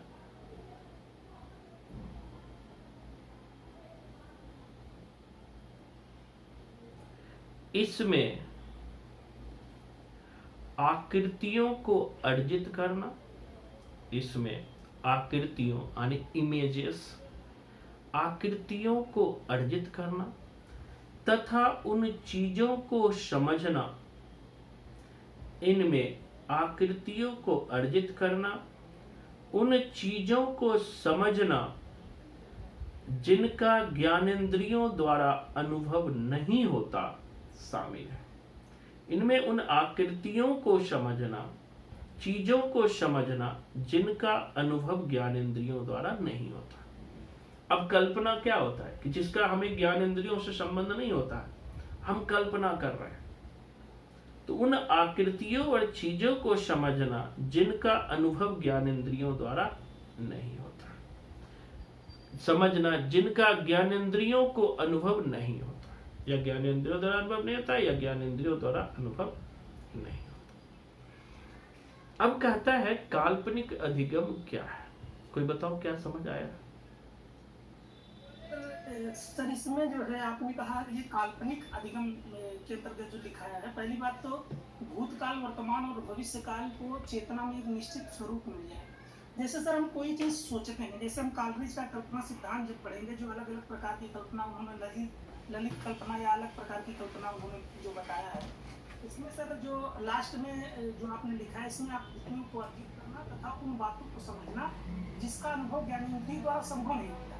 जैसे हम कोई शो देखते हैं अंतरिक्ष, जैसे मंगलयान का अंतरिक्ष उड़ान हम देखते हैं, और रात में जो हमारे अवचेतन मन कल्पना के रूप में घूमता है, जबकि हम कभी मार्स में या अंतरिक्ष में गए नहीं, उसका कोई विशेष अनुभव नहीं, लेकिन हम अपने अवचेतन बोध में उन कल्पना के जरिए वहां तक, जबकि ज्ञानेंद्रियां वहां तक नहीं गई, संवेदना हमारी नहीं गई, लेकिन एक कल्पना या अवचेतन बोध के कारण रात में वो स्वप्न आते हैं। इसलिए सर, और दूसरी बात जो एक निश्चित स्वरूप होता है, कोई भी चीज वही स्वप्न में आता है, वही कल्पना में। चाहे हम जिसे कविता लेखन करते हैं, जो अलग अलग प्रकार की, जैसे छायावादी कवि हैं, अपनी कल्पनाओं को जो चीजों बिना, जैसे कोई एक टॉपिक ले लीजिए, उसी के इर्द गिर्द एक निश्चित स्वरूप में उनकी कल्पनाएं या विचार वहां तक जाते हैं और आते हैं। ये नहीं है कि कोई हम जैसे हम कोई विशेष टॉपिक पर लिख रहे हैं और कोई तीसरे बात का या कोई क्रमबद्धता न हो, चौथे किसी पाठ का या टॉपिक का उसमें घटना या कल्पना में लाके रख देते हैं। उसको हम एक रचनात्मकता होती है इसमें,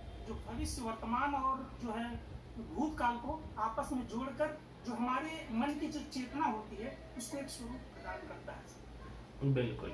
और कोई बताएंगे? सर इससे ऐसे भी समझा जा सकता है कि जब हम लोग यहाँ पे, तो सभी सर बड़े ही हैं तो समझ सकते हैं, जब हम पीएचडी करते हैं तो पीएचडी जो होता है भूत, भविष्य, वर्तमान तीनों के लिए बहुत ही उससे संबंधित होता है।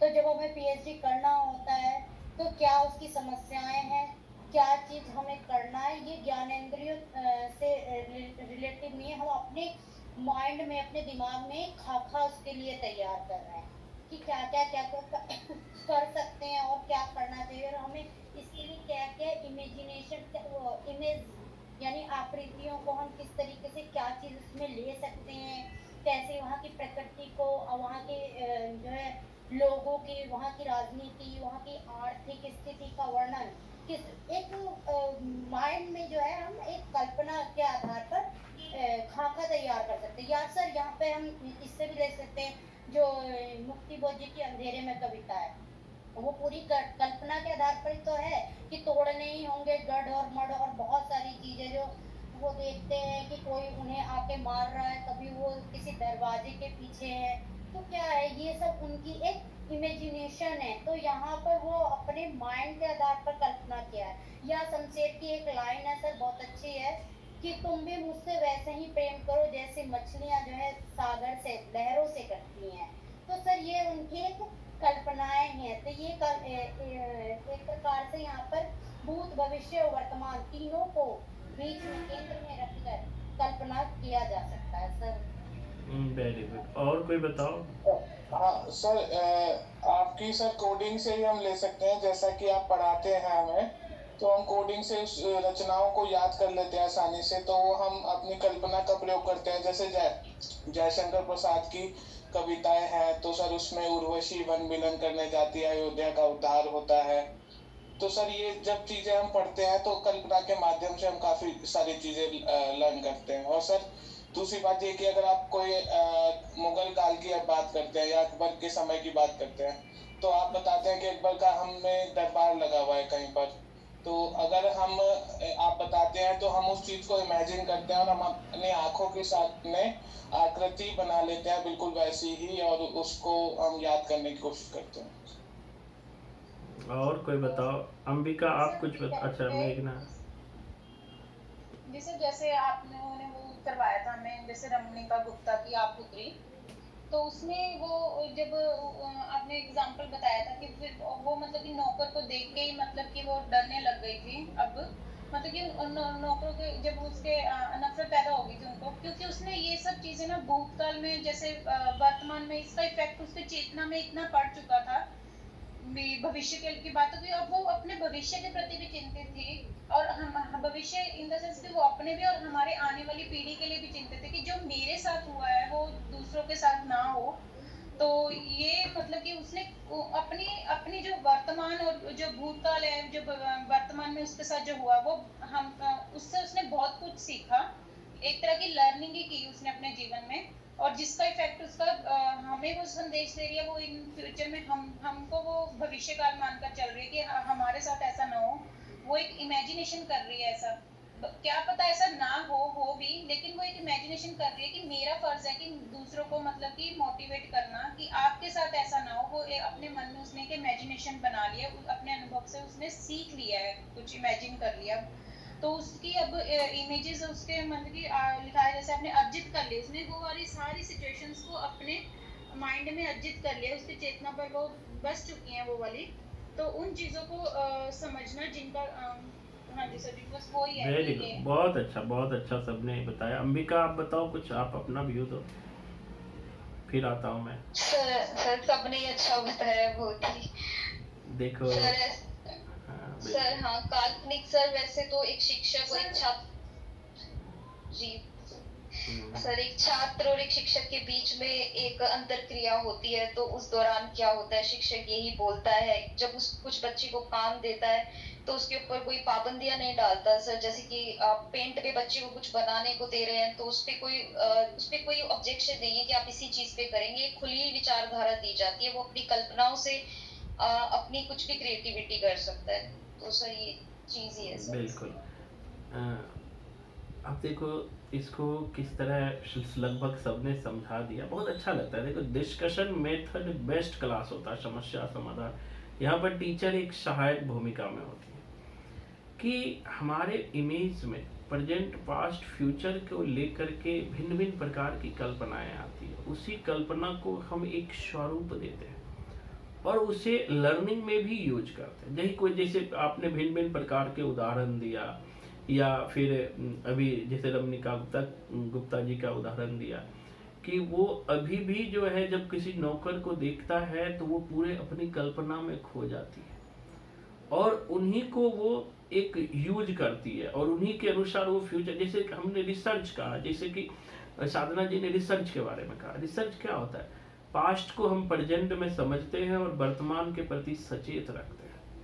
तो इन तीनों से जो हमारे मानस में, जो दिमाग में, जो चेतना में जो एक निश्चित स्वरूप बन जाता है, हर चीज को देख करके फ्यूचर के प्रति भी हम सचेत हो जाते हैं, वही कल्पना कहलाता है। जब इन्हीं को हम किसी बुक में या लेखन में यूज करते हैं तो उसी को काल्पनिक से अधिगम करते हैं, लर्निंग करते हैं। उससे हम जो सीखते हैं, भिन्न भिन्न जगह पर जो उदाहरण लेते हैं, जहां पर भी जाओ वो ऐसे उदाहरण मिल जाए। क्लियर है?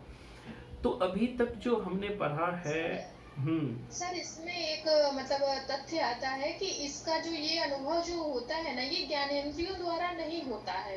मतलब कल्पना तो एक हवा होता है, कभी भी कल्पना सत्य के धरातल पर वो डायरेक्ट अनुभव नहीं कर सकते हो, अनुभव नहीं करते। अच्छा ज्ञानेंद्रिय 5 है, हम सांस ले रहे हैं या फिर हम ज्ञानेंद्रिय, ये अनुभव नहीं, ये चेतना के स्तर पे होता है। ठीक है? वैसे भी शायद फिलॉसफी में आप पढ़ोगे ऋचा जी, कभी मौका मिलेगा तो कुछ फिलॉसफी भी पढ़ा दूंगा, मेरा फेवरेट सब्जेक्ट है। कहता है कि हमारे शरीर में 5 ज्ञानेंद्रियां और एक मन होता है। ठीक है? मन जो चेतना के रूप में काम करता है, कॉन्शियस के रूप में काम करता है। 5 इंद्रियों के अतिरिक्त भी मन है। ठीक है? कॉन्शियसनेस है, उसी कॉन्शियसनेस की यहाँ बात हो रही है ना? चलिए, कल्पना उन्होंने कहा, कल्पना हमेशा सत्य से दूर थोड़ी होता है। वो कभी न कभी सत्य के नजदीक, जैसे ललित कल्पना हो गई, उसमें कहीं न कहीं सत्य नजदीक होता है। तो कल्पना में क्रिएटिविटी होती है, वो ज्यादातर अगर आप उसको रचनात्मकता जो आप क्रिएटिविटी होती है कल्पना को ही हमने हाइपोथेसिस के रूप में लिखा है, परिकल्पना। इमेज में हम एक खाका बनाते हैं, आगे क्या होगा, वही परिकल्पना कहलाती है। ठीक है, पूर्व अनुभवों को विचार या नया रूप देना। हमने हाइपोथेसिस पढ़ा है ना, कि हमने एक अपने कल्पना में एक इमेज बनाई, कि जैसे कि आपने मेरे प्रति एक इमेज बनाया होगा। ठीक है, अच्छा टीचर ऐसे, तो जो इमेज बनाया अब उसे आप मूर्त रूप दे सकते हो, मूर्त रूप दे रहे हो कल्पना का। मूर्त रूप हो सकता है कि यहाँ ये भी होता है, हो सकता है वो मूर्त रूप आपका सही हो या सर, ऐसा भी ये प्रश्न आया था कल्पना पर कि क्या कल्पना सत्य होता है। उसमें विकल्प में था कि कल्पना सदैव सत्य होता है, कल्पना सदैव असत्य होता है, कल्पना सत्य या असत्य दोनों हो सकता है, और कल्पना सदैव असत्य और सत्य होता ही है। ऐसे प्रश्न करके दिया था। कल्पना देखो सत्य भी हो सकता है और असत्य भी हो सकता है। हाइपोथेसिस जो है, कोई जरूरी नहीं है कि हमने जो कल्पना की है आगे वो सत्य हो जाए, और हो भी सकता है, दोनों होता है। सर सदैव जहाँ आएगा वहाँ निग्लेक्ट कर देंगे। हाँ, सदैव सत्य होता है, ये तो गलत होगा। सदैव सत्य नहीं होता। हम जो कोई, अब मान लिया हमारा ही सर जब हम पीएचडी करते हैं ना सर, तो जो हमने खाका पहले तैयार किया उसमें काफी परिवर्तन भी आता है होते होते जब तक थीसिस लिखते हैं। बिल्कुल तो बिल्कुल, इसीलिए कल्पनाओं में फेरबदल हो जाता है। ठीक होते रहता है। चलिए, तो ये चीज अभी एक अंतिम पक्ष बता। अभी तक हमने आपको कुछ बताया है। हमने पहला बताया था सीखने वालों के प्रकार के अनुसार, हमने पहला बताया जानवरों का अधिगम, फिर मानव अधिगम। दूसरा शरीर के अंगों के संभाविता के आधार पे अधिगम, जिसमें हमने गत्यात्मक में संवेदना और प्रत्यक्ष बताया था। दूसरा विचारात्मक में अभी हमने 4 पढ़ा, प्रत्यक्ष, संपर्तीय या वही प्रत्यक्ष, संपर्तीय, सहचर और काल्पनिक। इनको 4 हमने पढ़ा। अंतिम है मानव व्यवहार के विभिन्न पक्षों के अनुसार अधिगम। अंतिम लिखिएगा तीसरा सी पॉइंट, मानव व्यवहार के विभिन्न पक्षों के अनुसार अधिगम। मानव व्यवहार के, ये दूसरा हमने कराया था ना, तीसरा लिखिएगा अंतिम है, मानव व्यवहार के विभिन्न पक्षों के अनुसार अधिगम। मानव व्यवहार के विभिन्न पक्षों के अनुसार अधिगम। तीसरा बताइए, हेडिंग लिखिए, मानव व्यवहार के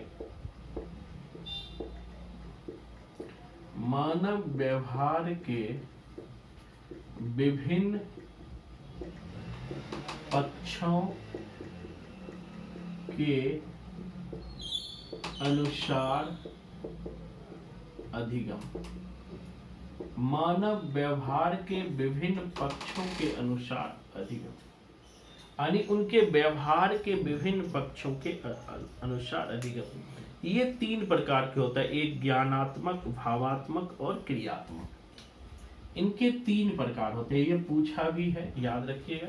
पहला होता है ज्ञानात्मक, जिसे पियाजे ने कहा था ज्ञानात्मक, जिसे इंग्लिश में कॉग्निटिव थ्योरी कहते हैं, cognitive learning, COGNITIV, cognitive learning, ज्ञानात्मक अधिगम। दूसरा होता है भावात्मक अधिगम, भावात्मक अधिगम, इंग्लिश में इसे कहते हैं, भावात्मक को इंग्लिश में बोलते हैं, भावात्मक को इफेक्टिव, AFFECTIV,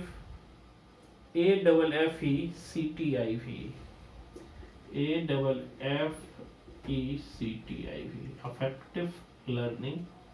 और तीसरा होता है ज्ञानात्मक, भावात्मक, और तीसरा होता है क्रियात्मक,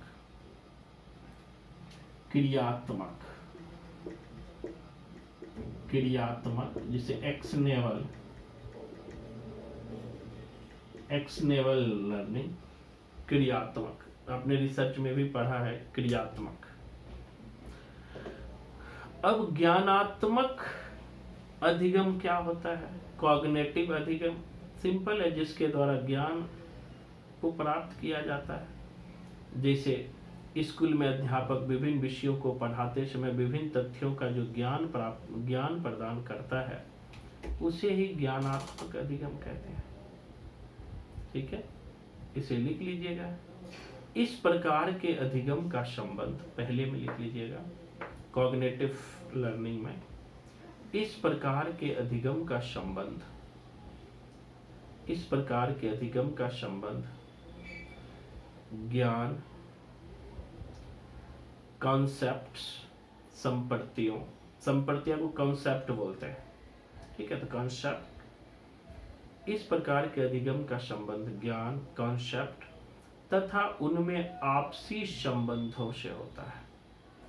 इनमें आपसी संबंधों से, ज्ञान और कॉन्सेप्ट के आपसी संबंधों से होता है। ज्ञान और संपत्तियों के आपसी संबंधों से होता है। ज्ञान और संपत्तियों के आपसी संबंधों से होता है। ज्ञान और संपत्तियों के आपसी संबंधों से होता है। जैसे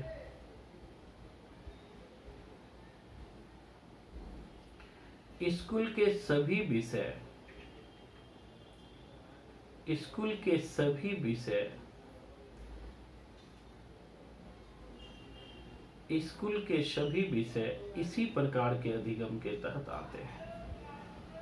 स्कूल के सभी विषय इसी प्रकार के अधिगम के अंतर्गत आते हैं। ज्ञानात्मक, इनका उद्देश्य होता है ज्ञान और कॉन्सेप्ट का विकास करना। सभी विषय जो होता है, जितने भी विषय आप पढ़ते हो, उनका संबंध इसी से होता है। इसका संबंध इसी से होता है। स्कूल के सभी विषय इसी प्रकार के अधिगम के अंतर्गत आते हैं। स्कूल में अध्यापक विभिन्न विषयों को पढ़ाते समय स्कूल में अध्यापक विभिन्न प्रकार के विषयों को पढ़ाते समय विभिन्न प्रकार के विषयों को पढ़ाते समय विभिन्न तथ्यों का ज्ञान प्रदान करता है। विभिन्न तथ्यों का ज्ञान प्रदान करता है, भिन्न भिन्न चीजों का ज्ञान प्रदान करता है। उसे ही ज्ञानात्मक लर्निंग कहते हैं। सिंपल, उसे ही ज्ञानात्मक लर्निंग कहते हैं। उसे ही ज्ञानात्मक लर्निंग कहते हैं। उसे ही ज्ञानात्मक लर्निंग कहते हैं। दूसरा, भावात्मक लर्निंग।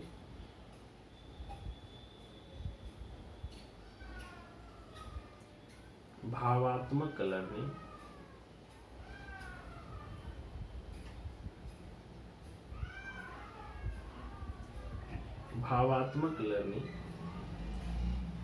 इस प्रकार के अधिगम में, इस प्रकार के अधिगम में संवेग, अस्थाई भाव या आत्म अनुभूति के द्वारा सीखते हैं।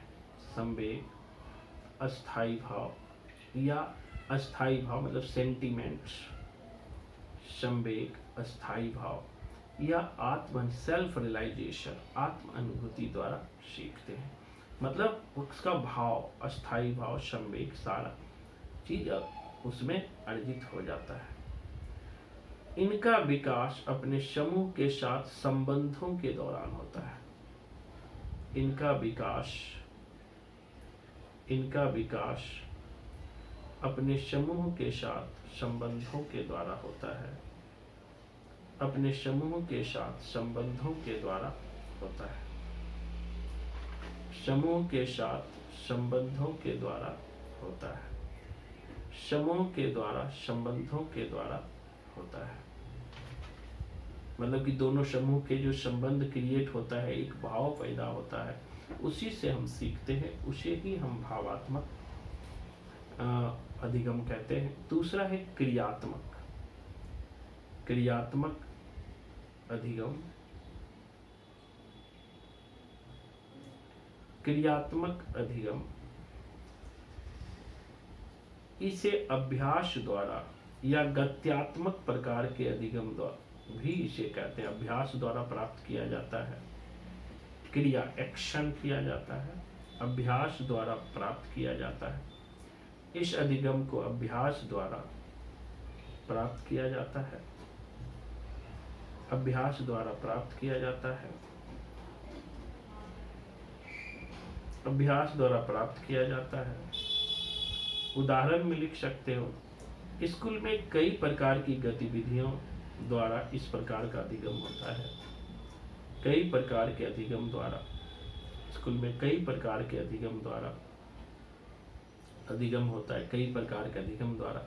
जैसे आप किसी बच्चे से कुछ लिखवाते हो तो वो एक्शन करता है, कोई खेल खिलवाते हो, लिखना, खेल खेलना, लिखना, खेल खेलना, कोई बच्चों से प्रयोग करवाना, अभ्यास करना, प्रयोग करवाना, अभ्यास करना, ये सब जो हो जाएगा ना एक्शनेबल, क्रियात्मक अधिगम कहलाएगा। इजी है, ज्ञानात्मक जिसमें ज्ञान, भावात्मक जिसमें भाव पक्ष प्रदान होता है, और क्रियात्मक जिसमें क्रियापक प्रदान होता है। कुछ करके हम सीखते हैं एक्शनेबल। हमने एक्शनेबल रिसर्च भी पढ़े हैं, जब कोई बच्चा एक्शन लेके सीखता है। ठीक है, समझ आया? तीनों को कोई एक एक बार बताओ मुझे। ज्ञानात्मक क्या है, तो डिस्कशन कर ले। ज्ञानात्मक अधिगम। ज्ञानात्मक में जैसे आपने लिखा है कि इस प्रकार के अधिगम का संबंध ज्ञान, संप्रत्यय या कॉन्सेप्ट्स तथा इसमें आप